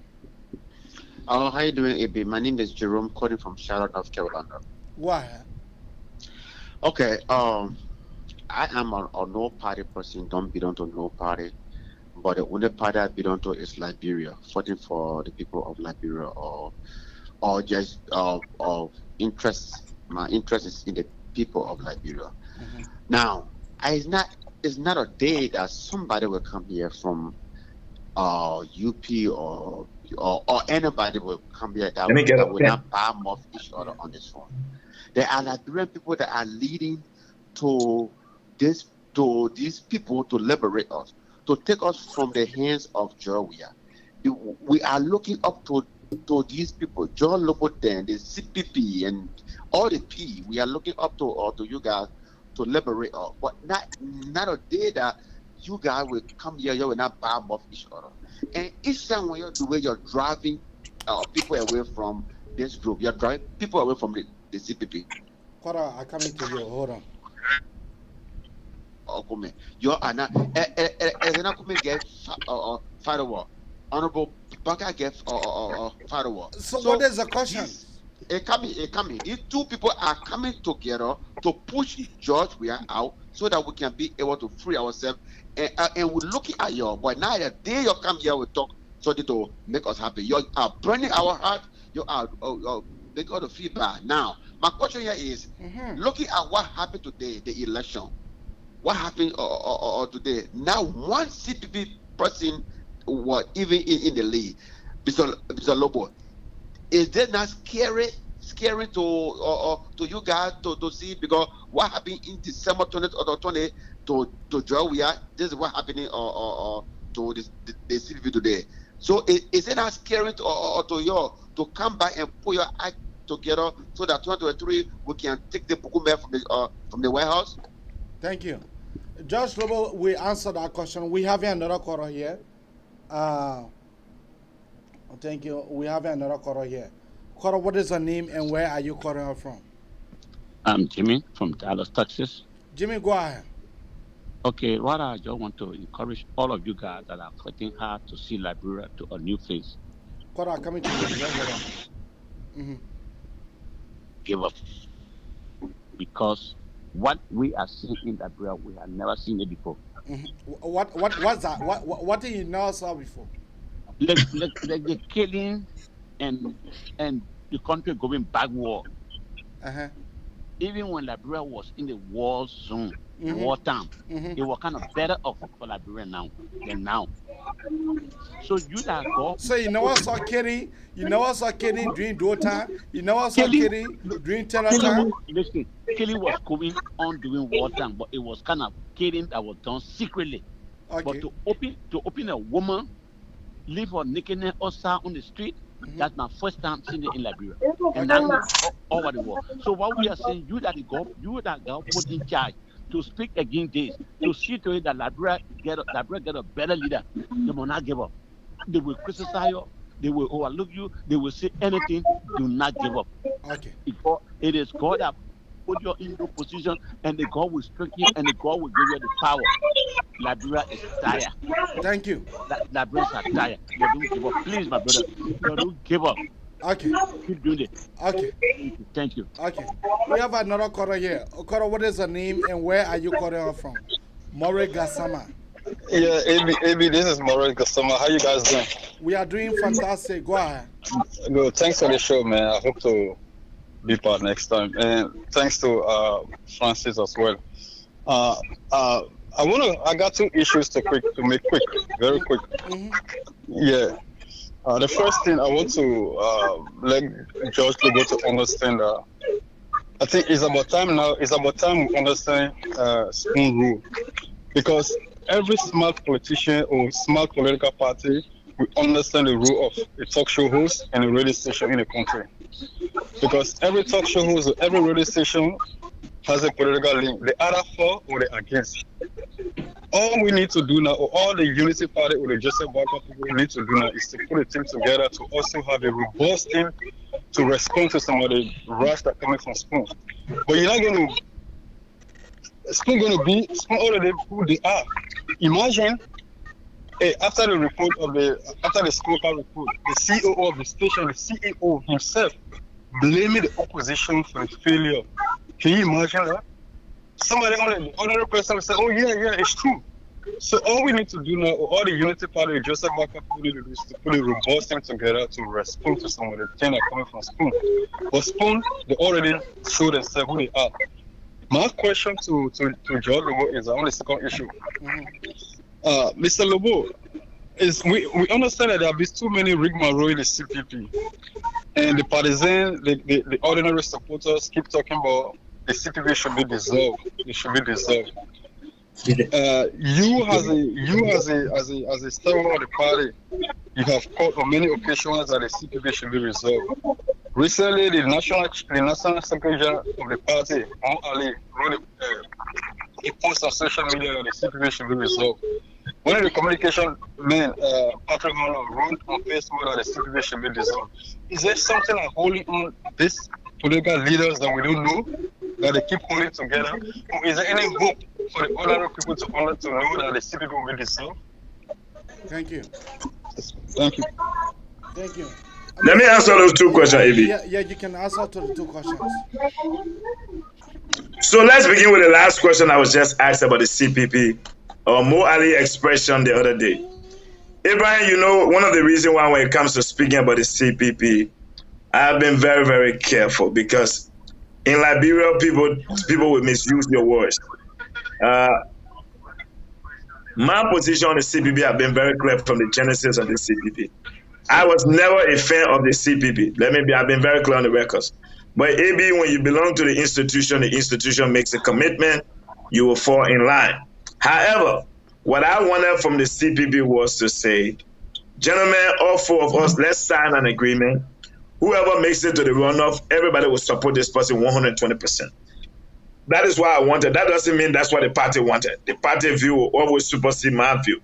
My opinion don't matter because I belong to the party. So the party is supreme over my opinion. Now, recently what you've seen is that other people within the party believe now that they've tried to keep the CPP together. From what they are saying, they believe that the CPP is a waste of our time, which I support. So again, I'm trusting Ambassador Boaka's leadership. As you guys know, before he left, he constituted a committee with some of the best lawyers on there, and they were advising which way to go. But I've been very clear, AB. One thing I want to say, we are not novice to Liberian politics. We've seen these things happen before. I can assure all Liberians that with or without the CPP, you need to understand one thing. You need to be able to trust a candidate who you believe can face in George Weah and defeat George Weah. That is the most important thing. Liberians, let me tell you, AB, Liberians always want to find excuse for their behavior. We can't continue to do that. In 2017, when they voted George Weah, they say, oh, because, you know, if Ellen could not support him, and why? No, we can't do that. With or without CPP, you should be able to know the leader who is best for your children's future.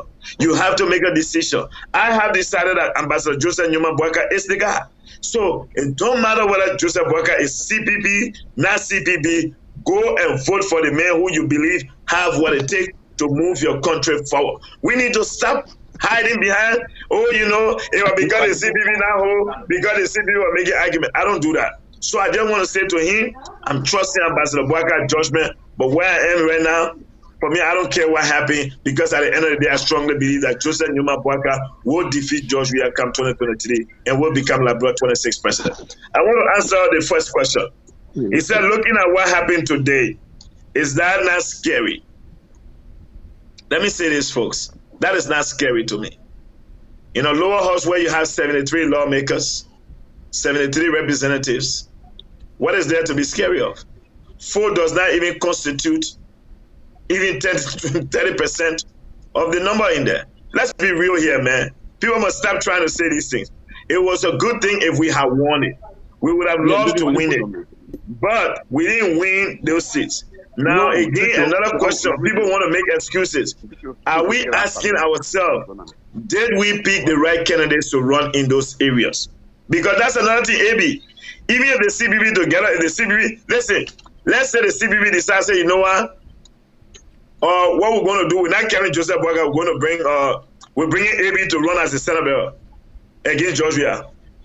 Even though the CPP stay together, we will win election. Can we? No, let's be honest. So because the CPP don't mean that you go anybody will win. No. So we need to look at these things. So what we need to do, instead of just sitting there and start making excuses like we normally do, let us begin to say, where did we go wrong? How did we go wrong? What can we do to fix it for 2023? I think that is the way forward. So George, just quick question, please. Let me just ingest something really quick before I forget about it. Go for it. It seems to be that we did something. I'm not saying we, because let me get myself out of it. Are you suggesting that the CPP did something better for 2020 and they didn't do it for 2021, and that's why we got it the CPP got the result that they got? Absolutely. And I'll back that by facts. Here's what happened. The CPP carried Brennan Samuka in Lofa County. Regardless of all the Richmond role the government tried to play, with the politically motivated indictment, Brennan Samuka won overwhelmingly. What happened in Bon County? The Senator Yela ran against Senator Bon County ran. What happened? Prince Moyi flocking, right? What happened in Grand Bassa County? The President Finley resigned as Minister of Foreign Affairs. What happened? Nyombi Kanga defeated him, right? What happened in Mosorado County? Thomas Fala, the chair on Ways, Means and Finance in the Liberian legislature, in the lower house, he ran against Abraham Dawes. What happened? We drag him. So again, you have to be able to identify candidates that can win. Part of an election, listen, election is not just going to contest. You must also find candidates that can be able to relate to the people. Because at the end of the day, the CPP is not just going to vote for you. Can this candidate win in his district? And that is another thing the CPP needs to do a good job on. Because don't forget, in 2020, there were CPP candidates that didn't win election. Even though they fought hard, but they didn't win election. Because they went against candidates that were stronger than them. Okay. We have a caller here. Caller, what is the name and where are you calling out from? Oh, this is Jimmy from Plano, Texas. I don't want to speak to Brother Lobo. I want to ask you questions. Sorry, is this not mostly part of the program now? I want to know, Mr. Lobo on the line? Yeah, Mr. Lobo here. I don't want to know because, sorry, it's not part of the program because his dad and myself were in the refugee camp in Guinea. I wanted to know if that the me Lobo that his son, his brother named Gasham. All right, I'll answer that question for him. Okay. You want me to answer, Avi? Yeah. I mean, all right, Jimmy. Let me say this.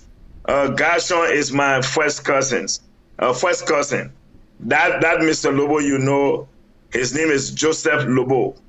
That's my dad, younger brother. He's the one who's next to my dad. He's in Lexington, Kentucky. That is my uncle. His name is my uncle. So yeah, we are related. Yes. Okay. Okoro, what is the name and where are you calling out from? Somebody talking about. Hello, Okoro? Yeah. Okay, I'm here. Okay. That's me. I was just, the phone went off. Okay. Okay. Okoro, what is the name and where are you calling out from? Hey, Eddie, what's up? Nabao. Okay, this is Joseph Waka. He's calling you from Pennsylvania. Go ahead. So, what I have to say today. Yeah, you hold on. Okay. Whether CPP or no CPP or who win or who not win for me and say, all those people you see there, so all of them they are followers who move from behind it. Those people they are damn followers. They ain't got no ethics. What you call Fogba? They ain't got no moral. What you call what you call Fogba? Oh, you know what they call follower? But my audience does not know that. So okay, follower mean they ain't got no morals, they ain't got ethics, they ain't got no value. So when I stay with them, the movement they go moving from behind it. I mean, I for me, man, we ain't here for that thing. We're not here for no gay business. We're not here for dancing business. But the matter you say you gay? He gay. So that when the paper go, let the paper move from piano, moving from here, going around, what camping, AP, that what time here. Me and you can't talk plenty, and I'm talking plenty. We not want to be with those people. Then let it go on it. Okay. Yeah. Thank you. Okoro, what is the name and where are you calling out from? Okoro, what is the name and where are you calling out from? Okoro? Yeah. This Hassan Doku calling from Minneapolis, Minnesota, Twin City. Go ahead, Twin City, man. Yeah, my question goes to Brother Robo, George Robo. Okay. Yeah, he talked about the candidates CPP carried this by-election because they were not commendable force. So, is it because of CDC leadership? This is the reason why we could not get a competent president to carry them. Is that leading to? And second, we noticed that that are winning right now, many of them went on independent ticket.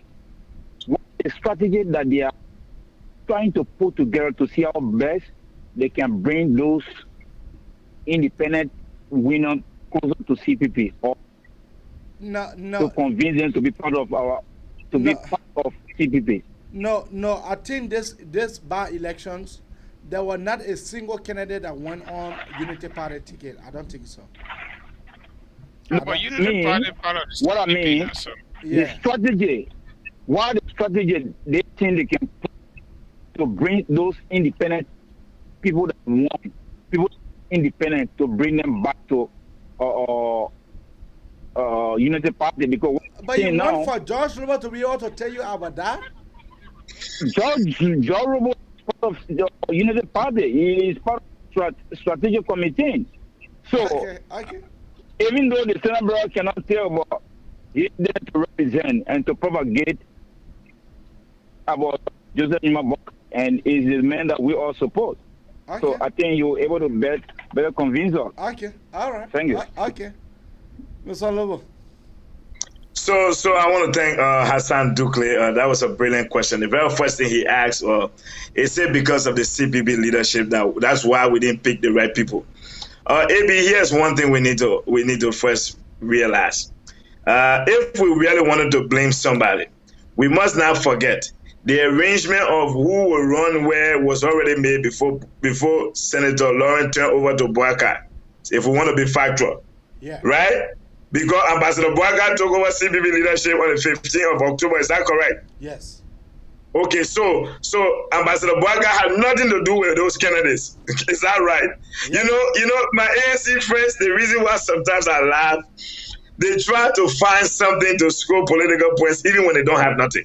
You know, even when they author a finger document, they say there were little changes, there were minor changes, there were cosmetic changes, there were just some changes. But at the end of the day, there were changes. So again, they want to now say that it was because of Ambassador Boyka's leadership as CPB chairman, that is why we lost the full by-elections. Now, in all honesty, Ambassador Boyka was not the one who did the vetting for them. He was not there. He inherited the guys who already registered those candidates, because he would have said, let there be a process by which we get these guys chosen. Again, let me say this to you. The guys that won the seats, I think Abraham is a good thing, because you know what? Don't forget, in 2023, every single one of them will be up for re-election. So now you have an opportunity to prove to the Liberian people that indeed you will be credible, you will be honest. If you go there and start acting like you've reached, then what will happen? In the 2023 election, what happened to Victor Watson? You remember? And Victor Watson went there. He was acting like he's the best senator on this earth. Where is Victor Watson today? He wasted our time in the court. Today he's a former senator. So for me, let me say this. I think what the CPB needs to focus on, if the CPB holds, is to make sure that 2023, that if we go into an election as CPB, that we make sure we capture majority of the lower house, so that we have the speaker position and the pro tem. Now, depending if we stay at CPB, if we don't stay at CPB, I'm going to ensure, and I can say this with all clarity, that the Unity Party is going to be aggressive. We are going to move, because the Liberian people know what we did when we rescued Liberia in 2006. And therefore, I can assure our people that if they give us a chance again, and we'll be able to bring the necessary changes that's desiring of our people. So, yeah, that is our goal. We'll talk to them, we'll engage them to join us in standing up with us in the house. But let me say this, with what I know in African politics, where when people win election, they want to be friend of the president, we'll have to trust those candidates, those independent lawmakers, and see if they'll put the interests of the country first. That is going to be completely up to them. Okay. We have another caller here. Caller, what is your name and where are you calling out from? Hello, hi, Abraham. This T. T. Oh my God, T. You know, Abraham. But you are not sounding like the T that I know. You're sounding a little bit. Because I'm at work, I can't talk too loud. Okay, all right. Okay, T. Okay. Abraham, you know, the woman that came on before the other guy, you know, as of Liberia, and today they were just talking about a lady that won in, I think, bombing. In bombing. And they say we should promote women. You know, if we don't have nothing to say, we shouldn't call on the show and talk because it's tiring enough. The man is gay. We want him there. Okay? This is my thing. Discuss the issue. Let debate on the issue.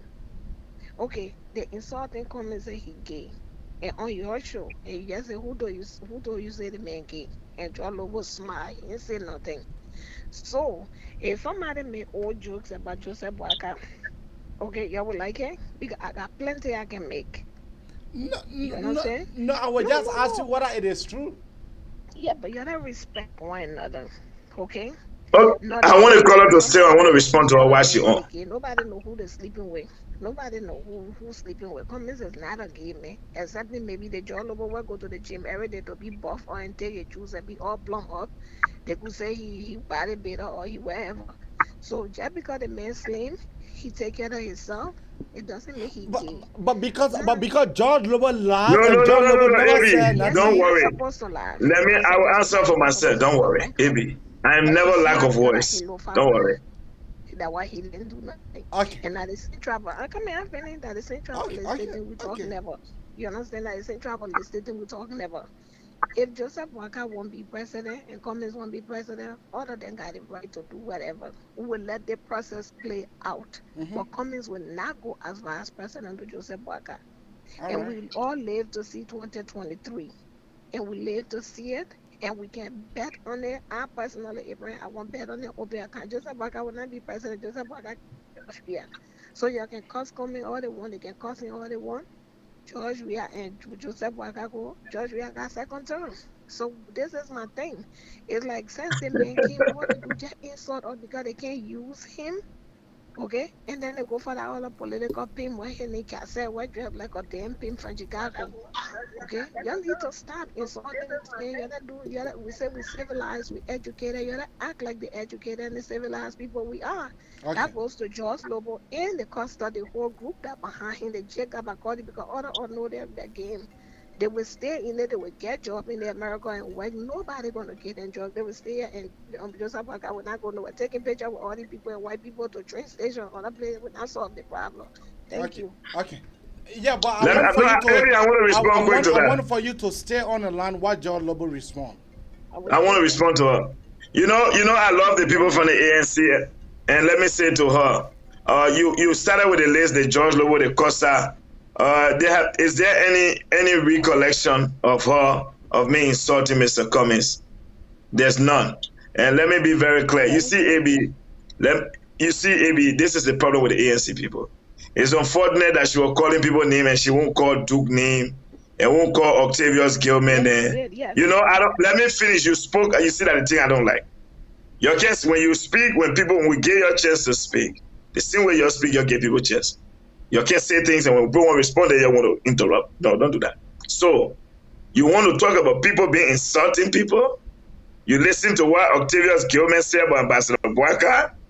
Do you know how many adjectives I have postings of hierarchies of people from within the ANC referring to Ambassador Boyka as, oh, let me help you with your most recent new recruit, the Manapaka Dumua, the Ase Jackson, who said openly on Focus on Liberia that the former vice president Barry is about to die.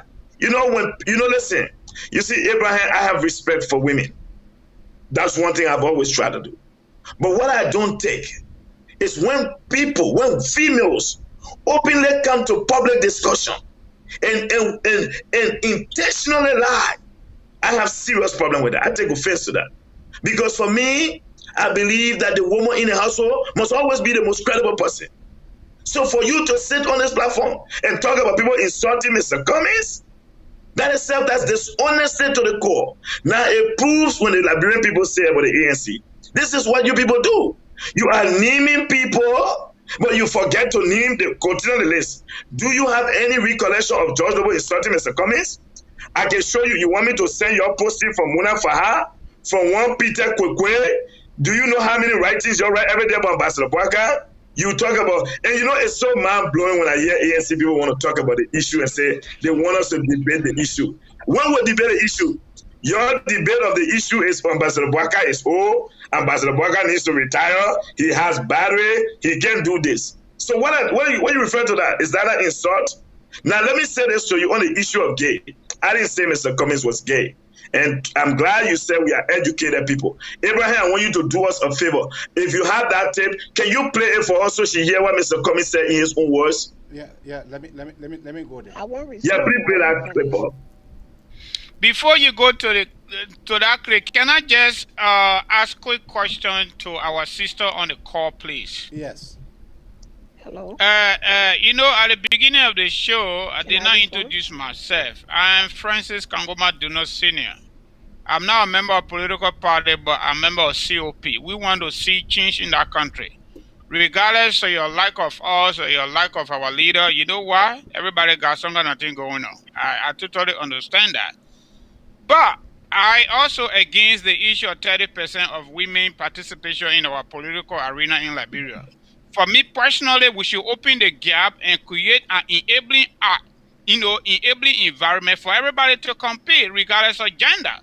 If we say we should give women 30% participation, which have been the quote-unquote campaigns of ABC, coming from America, educated, like you said, we are educated one way or the other.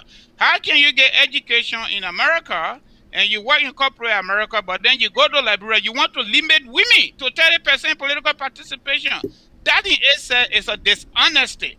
I think we should create the necessary environment through policy framework to make the environment competitive. Men and women, old and old or young, go in there and participate. If you get it. If Liberian people give it to you, they give it to you. Okay? So that's one. My last question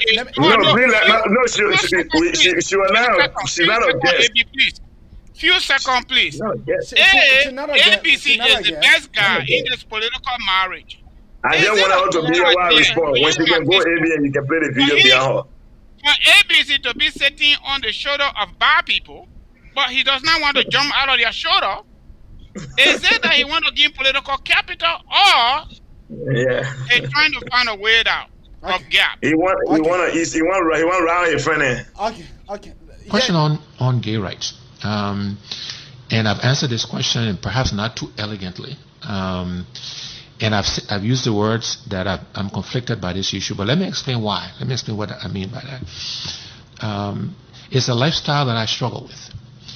As important, though, I believe, Liberians are also focused on health, education. Let me tell you what I mean. Of course, what is the name of where are you coming from? Original ABC. That means that. The message, this is something I'm conflicted with. It's a lifestyle I struggle with. Not me saying that who was a big young man. Don't put worry about mom. Let's take a call. Yeah, listen to me. She's not paying my bill. She cannot tell me what to say. She cannot tell me about education because she's highly educated.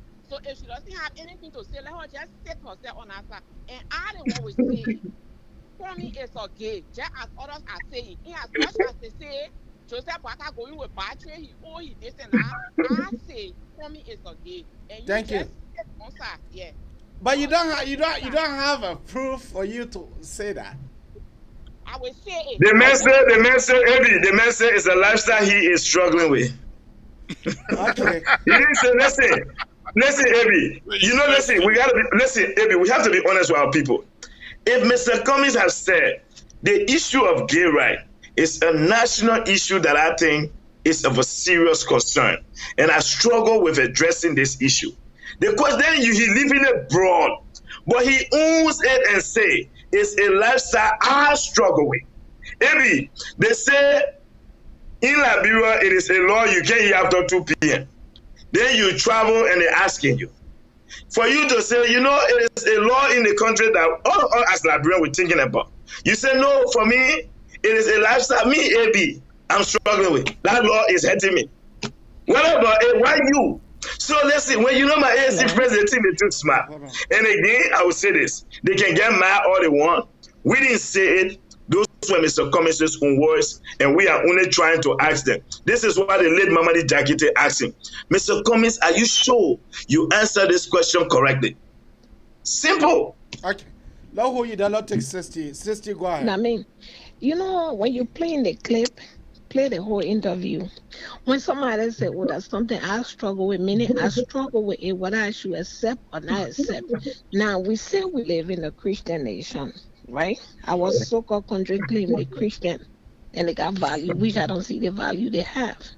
So if that man say, oh, yeah, against gay, then everybody will say, oh, yeah, look at how we know other people in our country not gay and going through what they're going through. And for that woman that came on the show, Jenna, you know, that's why sometimes it's hard for us. I will demand an apology from you for saying that we insult Mr. Cummings. Peter, I want an apology for her. I don't let people lie on me. I say I can't waste my time with her because you rather want to argue, Abraham, than one they have all women panel. We don't have to curse. We don't have to throw hands. We don't have to all get up on to tell her I'm demanding an apology. Conversation. No. Because I don't know what she thinks she's doing. What she said is I'm not coming again. She's the lesbian. Maybe she slept with him. Now what she know he gay. Maybe John Lobo gay. Okay. So you know, half where you want to pick up. 60. George Lobo is saying that he have not don't one day take half of the conversation. He never one day insulted Mr. Cummings, so he need an apology from you. Yeah, but you play half of the interview. You don't let the whole thing play out. Okay. I'm sure. Let me play.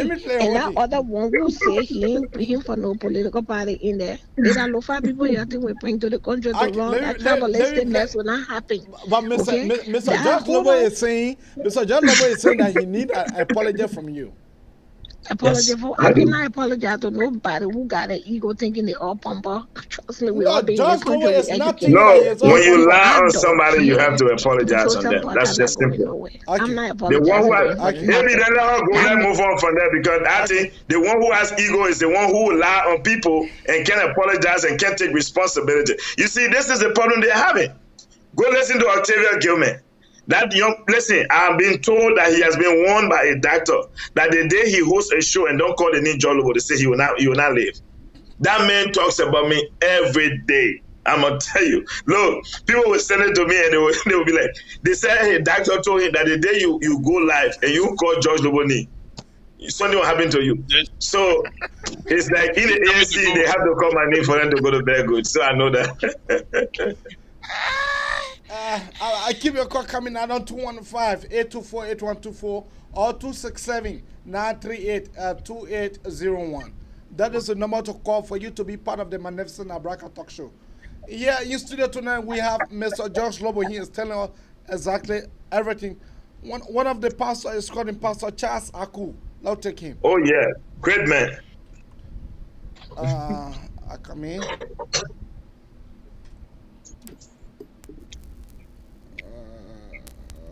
Hopefully the pastor can now come in and pray for those who are struggling, those who are struggling. How are you doing? I'm all right.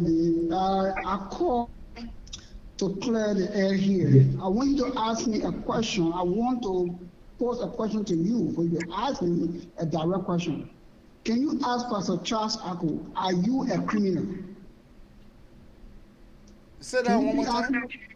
Can you ask Pastor Charles? Can you ask him, Pastor Aku, are you a criminal? Pastor Charles Aku, are you a criminal? Pastor Charles Aku, are you a criminal? I'm not a criminal. But I never stole before, and I against criminal. What does not belong to me? Taking it is a sin. The Bible says that I do not steal. Now, why did I say this? Why I say that's not what Mr. Cummings said. We see facts. We pass around it, we want to decorate it, and at the same time we say we fear God.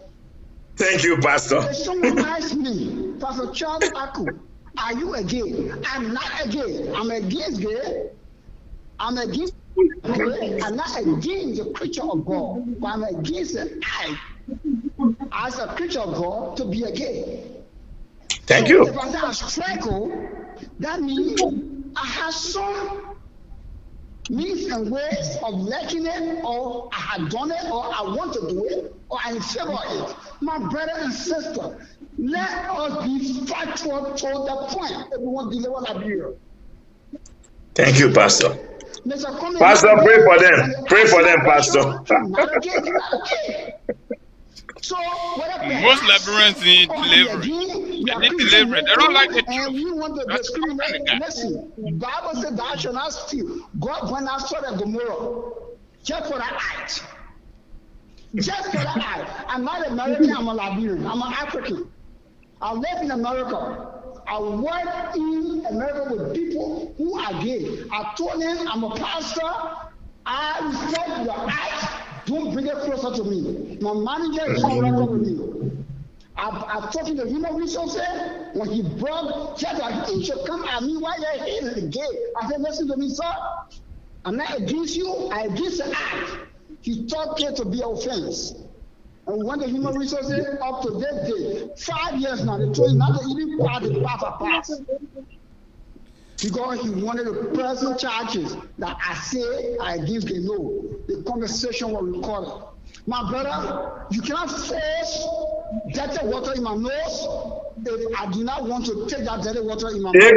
AB, so as the pastor, based on what he heard Mr. Cummings say, what is his own understanding of that? And you saw the pastor answer the question. So Mr. Cummings answered your question. Pastor, based on what Mr. Cummings said, what is your take on that? Pastor Charles Akul just left the line. Okay. So we Mama AB, how much more time we have? No, we don't have any more time. We are not taking any more call. Beautiful, yeah. We will ask you for you to wrap up. Yeah, let me wrap up on a few things, AB. You know, let me tell you one thing. The ANC continues to struggle, and I have been offering tutorial to them. The ANC have not been able to find a real suitor to engage me. I understand their fear. And I say this, AB, being very humble. I've told them, you'll find somebody in the ANC, you'll bring them forward. I'll be ready to engage them. But again, you are not going to make the case by insulting, denigrating Ambassador Boaka, and you want us to sit and fold our hands. Let me be very clear. I think, AB, you guys know me. I am very, very nice, but I am not nice to some extent. Again, I do return fire with more fire. And I'm a strong believer of the Newton-Taylor law of motion, which means for every reaction, there must be equal and opposite reaction. That is my principle that I'm guided by. And so to my ANC friends, you know, AB, someone called me the other day from the ANC. He said, Lobo, he said, myself was afraid to see my entire party dancing, jubilating, celebrating. They thought they got you. Let me say to those who are out there saying and misinforming the public, in the JNB camp, AB, you know that there have been no noise. We are fine. As far as we are concerned, when it comes to George Lobo, nothing has changed. We remain focused on our campaign because we believe Ambassador Boaka is the best choice to lead Liberia. So we were not going to be distracted with spoon-led 2-hour section they had, or ANC people flooded Facebook with all kinds of writings. And AB, let me take this time to provide little education while wrapping up. AB, when a private entity opens a business in a country, right? Like, for example, Spoon got radio station in Liberia. Yeah. Spoon's social corporate responsibility is discretional. You know why it's discretional? Because it is a private entity. It means Spoon can decide whether he wants to do something in a community he got a radio station. But when a company or a corporation signs an agreement with a government, social corporate responsibility is no longer discretional. It is binding. Why is it binding? Because that agreement is ratified by the legislature. So when an agreement is ratified by the legislature, I want to ask you and your co-host, when the company breached that agreement, what do you use to hold that company accountable, AB? You use the agreement through the Ministry of Justice. What using the Ministry of Justice? Why do you go to the Ministry of Justice? What do you use? You use the law. You use the law. Okay, so when I said, when they said, AB, so that means when they said, what will you do? Here's the question. Former Vice President Boaka, We signed a lot of concession agreements, but the social corporate responsibility component have not been fully implemented. What are you going to do if elected president to make sure that these companies are held accountable to fulfill with their commitment? So was that wrong even if I said use the law? No. When the ANC people try to present this case like I was some dummy, this is why I say, but these are the educated people that claim that they're educated. When you hear say government regulates the private sector, what do government use to regulate? It's not the laws in the country. You know, AB, it was so pathetic to know that Mariah, who is a lawyer, even wrote and said, George Lobbo said, we'll follow the law. Finish. We'll follow the law and that's it. If a company breached an agreement, use the law to go after them.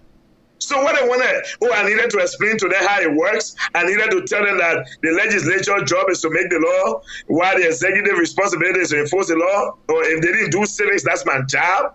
These are the educated intellectuals that want us to debate the issue. When you don't understand what is used to enforce social corporate responsibility, and you were flooding Facebook, I have to say you knew what you were saying. These are the people that masquerade themselves around thinking that we're supposed to bow down to them and say, we are all educated people and this and that. Who cares? If you are educated, maybe your degree leaves at home. It stays in your bedroom. When you go out, your deliberation, your interaction is where you prove your degrees. We know how many wheelbarrow degrees people are sitting here. There are apps nowadays that can write papers for you. This is why we hear people say, I have a master. When they said one interview, they're struggling and all over the place. Do you know that former Grand Cape Senator Victor Watson holds a master's degree? And you heard him reading? And you heard Victor Watson reading? Yeah. You think we're going to be intimidated by people talking about that? This is why when we ask them, they want to jump on and read their credentials. So who cares? Who cares? I don't give a rat about it. Bring your credentials to the table and come and prove yourself. Look, for me, it's not about these things. Let's be simple. So I want to take a leave of you and say this. Thank you to your co-host, my dear brother. This is my first encounter with you. I want to say thanks to the both of you guys. It has been a wonderful time on this show. AB, I don't want to be my first and my last time. We'll welcome my tablet, please. Please, I'm looking forward to appearing here more often. I want to, moving forward, let me say this. I want to talk about the great Lobo, the brother of Frank Lobo. Oh, you're leaping, man. Frank Lobo is Bandy. That's why many people think I'm from Lofa. Frank Lobo is Bandy. He's not even Kissy. Frank Lobo spelled his last name L-O-B-O-E. So he's not even, my last name is spelled L-O-B-B-O. People keep lying that I'm related to JNB. No, I'm not related to JNB. His name is Joseph Numa Bwaga. My name is George Preston Lobo. Well, how are we related? I was born in Phoebe Hospital in Swakogo District, Bon County, on Swakogo Market Day, Friday at 12. How am I related to Ambassador Bwaga? Is it because you're a friend of me? Oh, wow. You know, let me tell you, ANC is distracting me. I want to focus on this. People say you should recuse yourself from the campaign or from the camp because you are his family member. That's pathetic and embarrassing. That's to tell you they're afraid of me. Let them go sleep. Tell them say they will always meet me. I want to say thanks to you guys, but man, you guys have it's been a great time. Let me thank our audience. Since the sister refused to apologize again, it is part of the ANC DNA. Mr. Cummings, who authored the people document, finger the document, he said they were begging for fingering our document. So I'm not surprised. ANC people, they never take responsibility. They always got excuses. So again, I want to say thanks to you guys. I'll see you, man. Thank you. Thank you, guys. Bye-bye. Bye. Yeah, Cora, what is your name and where are you calling from? Hello. Yes. Yeah, it's Lasana Dugle. Why? Mr. Lobo still on or he gone? Mr. Lobo gone. Oh, okay. But the show is closed now, eh? The show is about to close, so you are our last caller. Yeah, okay. Let me just say this. I think Mr. Lobo should take that advice. I think maybe you're doing well because right now we don't need to sit. We need to propagate the news all over. You're doing the best thing. I think it should not just be you or Costa, the way Mr. Lobo going from station to station, other people should be like him. Now I just want to encourage him that you guys are really doing well. But we should not sit while people lying on it for many, which is not true. We should have, commendable folks that will come out to really propagate the news. So I just want to tell him that let him take that as a courage and reach to others members that he thinks they will propagate the good news about Honorable Joseph Nima Bokai to see how best we can be on the best path. Like, I just want to tell him. And the second one has to do with ANC. Today, ANC people are telling us that because JNB is a standard brand for CPP, that led to the failure of those people that never win the by-election. So I want to ask him what his take on that. But how since he's gone, that is just maybe you will get a news. And thank you, AB. You're doing well. And I hope that you will continue this. It's a fight that we should not learn for. Thank you. Thank you. Mr. Duna, so what do you have to say when it comes to Mr. George Lobo appearing as our guest tonight? I think, George Lobo will always be George Lobo. And you know why everybody, according to our people in Liberia, everybody get their area. George Lobo area, nobody can take it from him. George Lobo will always be George Lobo. Even when he's sleeping, he got reason to give you reasons why he should say what he got to say. And I think that is good. When you believe in people, you got to believe them in their entirety. And I want to start with here a bit, Politics in Liberia is cheap, but you got to make some effort. And the voters are graduating from the colonial system and the First Republic coming to the Second Republic now, 21st century. And people say, why Liberians keep voting the way they vote? We have to keep giving it a try. We have to keep giving it a try until we can transition into where we want to find ourselves. We know the issue of belly driven. People take money because they're hungry, but I think things are changing. All I want to say tonight, I think Mr. Lobo make a good case. He made a good case, especially those questions that came from me with reference to the quote-unquote the biggest platform. But I don't know how people derive the biggest platform. You have three radio stations in Liberia. For example, Spoon Network, Fabric, and TV stations. Yeah. Let's just put everything together beside the Facebook component, right? It's about 3 in Liberia, right? Yeah, they have 3 stations and 2 TV stations. Okay, that is Fabric and Spoon.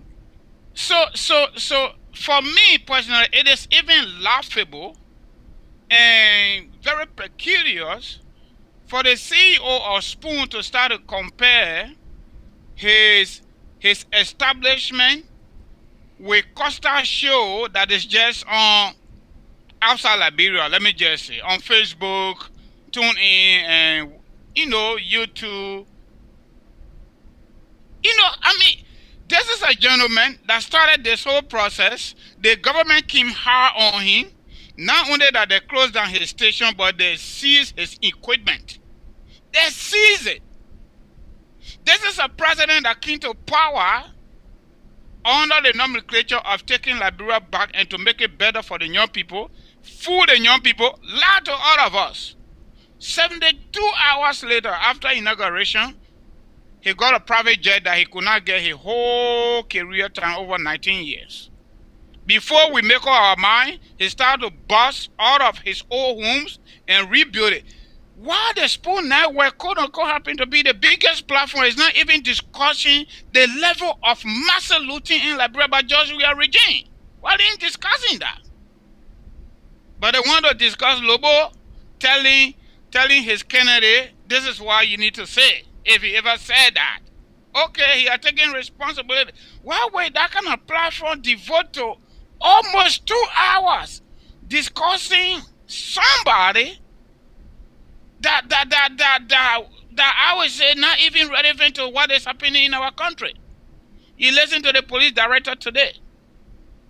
He could not even give us clear picture of the motives of these guys that killed Todman's son, let me just say so. In October's son, and the immigration officer. Up to now, the government cannot account for the 3 boys that got missing. Up to now, the government cannot even account for the ship or the cargo ship that was spotted and not supposed to carry human being. The poor human being is that only 8 people died. Today, that investigation is also inconclusive. The government that claims is said to be the most powerful, the most credible, the most smart, the most that coming to reduce poverty without providing job, they can't even pass the MCC test. Oh my God. And Spoon TV, Spoon Talk Show, they can't even discuss all of these things. They allow them to come and say and lecture them. And they clap for them. Shame on them. Mary Bro has started her own job. I learned that they have. Low, AB. Liberia has almost become a place where Ochini, probably I'm forgetting the papini. Ochini, there is this author we learned about in high school, right? Things Fall Apart. Chinua Achebe. Yeah, Chinua Achebe. That's the kind of situation I found in Liberia right now. The center cannot hold. If you can recall, a few weeks ago, former President Sali went to City Hall unannounced to visit Jefferson Koji. According to her, when the media asked her she was struggling to get in her car, she said she went there to tell Jefferson Koji, the city mayor, to seek for help from her office, and she will be able to help. Now, few weeks later, we see Mary Bro taking over Jefferson Koji's job. According to media report, Jefferson Koji is right here in America in Texas on vacation. So as a political scientist and former clerk of the Ministry of Foreign Affairs, I look at it from the perspective of conversation. But this is just stupid. Former President Sali, before even leaving power, recommended setting of a government official, outgoing government officials, to stay on board with George P. And one of them was Mary Bro. Gregory Como, the former police director, Eugene Nangbe, Vanis Salif, and you name them. Now, maybe nobody told our audience this, but let me just tell you something. You can go and argue up. If Mary Bro did well at the level of City Hall, even though as of the time 1986 Constitution came into being, all municipal and chieftaincy elections should be contested for. But since 1986 to today, every single leadership that comes in, they say they don't have money, but they got money to do other stuff. They got money to break down, demolish their homes, and rebuild. They got money to get private jet and parking in Liberia to get on. They got money to build other homes. Finance minister, people that don't even understand the word fiscal policy. They're building homes overnight. They ain't got money. They are making Liberian people to understand now, to live with the reality of the day, that city mayors are appointed. They're not supposed to be appointed. They're supposed to be elected. But let's hold it constant. Mary Bro did well at the level of City Hall. And former President Sali and George, we had some arrangement to keep some people on board. Why send Mary Bro to GSA? Mary Bro just supposed to stay at City Hall to keep on her good job. Because Mary Bro upgraded the level of City Hall even to make money. Why you take off from there and send her to GSA? Misplacement. You take Eugene Nangbe that they pure, how do I call it? Mass communication at Universal Liberia with less exposure, okay, internationally, and saying to maritime have no maritime idea. People that government spend money on honor our diplomatic arrangement to go to school abroad, we took them out. And send Eugene Nangbe there with his crew named seditions. Now they ain't doing shit. Some who did pure mass communication. Work at Ministry of Information, Culture, and Tourism. You even perform. You take them from there and send them to Maritime Authority. How they call it, Papa here? Professor Wilson Tapper, his whole life has been financial management. You take him from University of Liberia, Finance Department, and send to Minister of Commerce. It's still okay. A little bit all right. That's fine. Not too bad. But that means it will be either Central Bank or maybe Minister of Finance or University of Liberia. You took the man from Minister of Commerce and send to Environmental Agency. What was it happen know about the environment? Why these people, everybody was set here and allow George we have to mismanage our country and mismanage our human resources in terms of capital investment. Okay. And now these CPP people, these adults, especially ABC, the gay guy, he doesn't understand the purpose of the collaboration. Yeah, because he admitted he struggled with it. If somebody tell you, like the pastor said, AB, are you a talk show host? Are you a talk show host? What will you say to them? Yes, I am. Okay, it's easy. If you are a Christian, I like the way Obama answered that question right here in America. Obama said, Michelle Obama is my wife. And we've been together, we got two beautiful girls. And that's what we believe in. However, we do not undermine in our policy environment the interests of other Americans who want to be the way they want to be. But Obama has said he also struggled with gay life. Then of course he's a gay. Okay. All right. Okay. So AB, let me just conclude with this statement. I know we're going to keep going, in the next few weeks and so on. Let me say something. Liberian People, you open your ears and you open your brain. They want you no plenty bobina in the thing. No plenty bobina in the thing. You gotta be honest. You gotta be clear. You gotta be truthful. You accept the truth and you tell the truth, but not only the truth, but the whole truth. Liberia government business, that president work. The day we get one president, that president say enough is enough, Liberia will be okay. Liberia will be all right, but all the senators then, all the representatives then, the people then in the code there, you all let them go. They're not going to make no change if the president is stealing. We will never succeed. We will not fight the stealing business. The free people say corruption. We will not fight it when the president says stealing. Because the president is supposed to show the way. The old man and the papa in the house and the children. The papa got to set the example. Nobody stealing. And the old man follow, then the children follow. And how the whole country looking. Thank you. Now listen to Sam. What Sam had to say. Sam, go ahead. Who Sam? You guys, thank you for the show today. It's a great start, and I like the great points that were being raised. And thanks for all the participants. Unfortunately, I was not available from the start, my brother. But I read a post from Phoebe Henry, and I want to say to him, it's belated.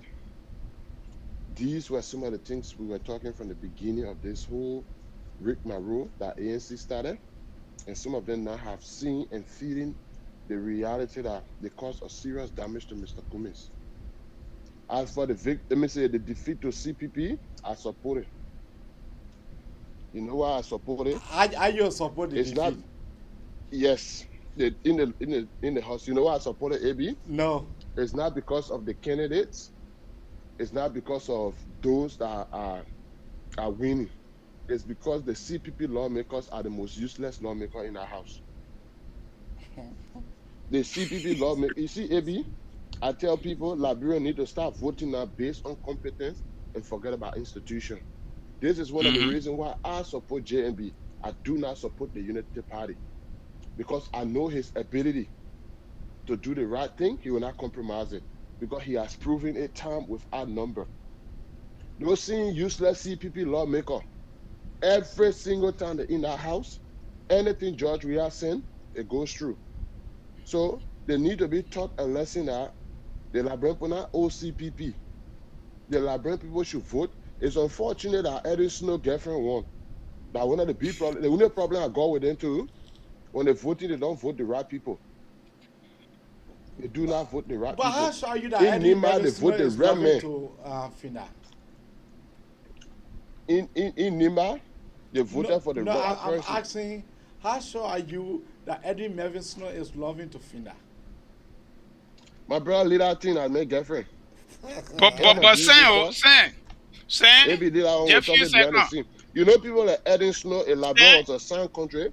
Eden People Snow like will not Snow be. should have been kicked. Yeah, Eden Snow He should have been kicked out of Labrador body politics a long time. You know, the dishonesty in our country, that why it is growing every day. It's growing every day like virus. People like Eden Snow that can lie more than even the devil himself. And Eden Snow was passing around, oh, Joe, we are well below the belt. Oh, the APN terminal, I did wrong by supporting it. When I go in the house, I will try to push it. You can hear Eden Snow, hey, tell the Joe, we are bad, boy. But and I blame Eden Snow. I blame DeLong. DeLong worked with Eden Snow. He knows him very well. Even he himself said it one time. He said Eden Snow does not care for anybody but Eden Snow himself. But yet they don't fell for Eden Snow trick because he said we are went below the belt. Those guys are all scammers. Maybe that's why I told Liberian people were smart. You vote for someone one time and they do not give you a good leadership, don't vote them again. Okay. Keep trying, you'll get the right person, number one. Number two, we'll get the right person. It will send a message to the person that coming. If you do not do well, we will vote you out. Simple as eating rice. But they keep voting for these same dummy, these same criminals, these same fools, these same greedy fools, and they expect change. How do you get change? That's why I tell people, George Rihanna deserves 1 hour, if possible 1 minute after he turn. If the Liberian people turn food, they re-elect George Rihanna, we here on Facebook, we'll comfort them. And my brother was striking a point about George Rihanna misplaces workers. Like sending Mary brought the GSA and stuff. My brother, where were you doing Nigeria game? Well, we are told Vamakpoto from the defense and carry him to go play number 9. And say, what a guy named Gizi guy fella something. Where were you? So you mean that the thing is going on, right? The man took all the players, the one that was playing striking wing, he's saying the defense. The one that playing number 2, he's saying number 7. I mean to go play striking wing. The man makes all the players on the field. When Frank Seaton started hitting the post, he took him off. George Weah is a big scammer and a big businessman. George Weah was one of those unfortunate fools that God gave blessing to, that mismanaging, and he still mismanaging opportunity until now. Don't waste your time, my brother. Do not waste your time. The man own career soccer. He took defender to go play number 9. He take number 9 and put in the defense. That government, you expect the man to put people in their right position. Waste your time, my brother. Your thanks for the show, Abby. Okay. People not get work to do. Look at the people that made a point. It's a big shame. And the people at Lofa, Abby, let me just make the point. Because their plan here is to declare Lofa County vacant so they can put Jefferson Koji in the position to run as a senator. If any of our people from Lofa hearing this, it will be better, since they said they don't want Bernie Samoka, that space should remain there. Or your Lofa, one of those Lofian town chief, that gets some man, we will look for interpreter. You vote for that person as a senator. But if you're 10 fool, you put Jefferson Koji over that county, they you're regretting about George Weah, Jefferson Koji, you guys should just triple in. Because that clown, if George Weah was son, but no other like Koji, the other one that says she on shopping speeds, the bleaching mama. All those people should have gone back to school. If George Weah had common sense, they should have gone back to school and just get some office job there. They be doing part-time job in and out. But to tell you, George Weah, the man does not have the common ability to make. The man owns somewhere on international station and say my dad is a chilling dad. You know, George Weah no problem about I say the medicine. My papa can say they play George Weah went for a medicine. He went 2 villages beyond the village that Doe went to. He went 2 villages behind that village to be able to get his medicine. Because George Weah mistakes were too glaring. They were too glaring. There were too many of them.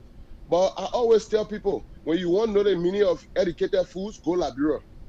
Because the people that go to school that spend years to get degree, like our current vice president, you look at Miller George, we are only because of greed. You go under him to make unnecessary decisions, and you name the rest of them. That's why we are told them, they say, I will never be president. That Edwin Snowden, you will never be LFA president. Today, that didn't want batting down to me.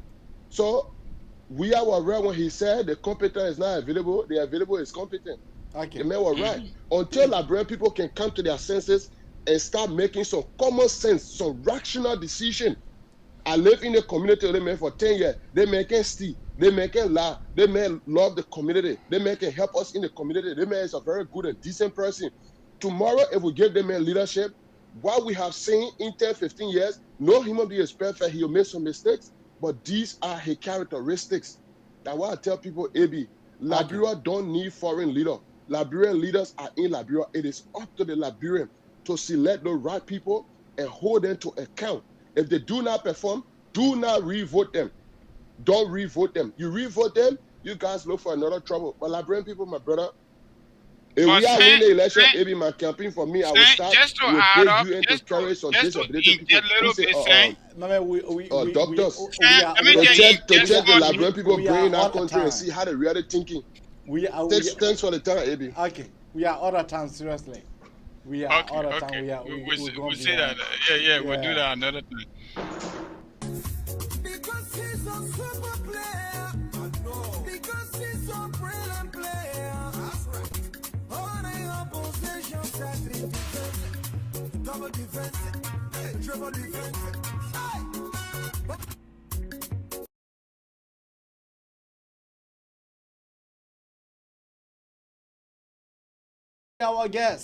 Be our guest tomorrow. We'll be here with another fascinating topic with my co-host, Francis Duna. He was being in the house always time.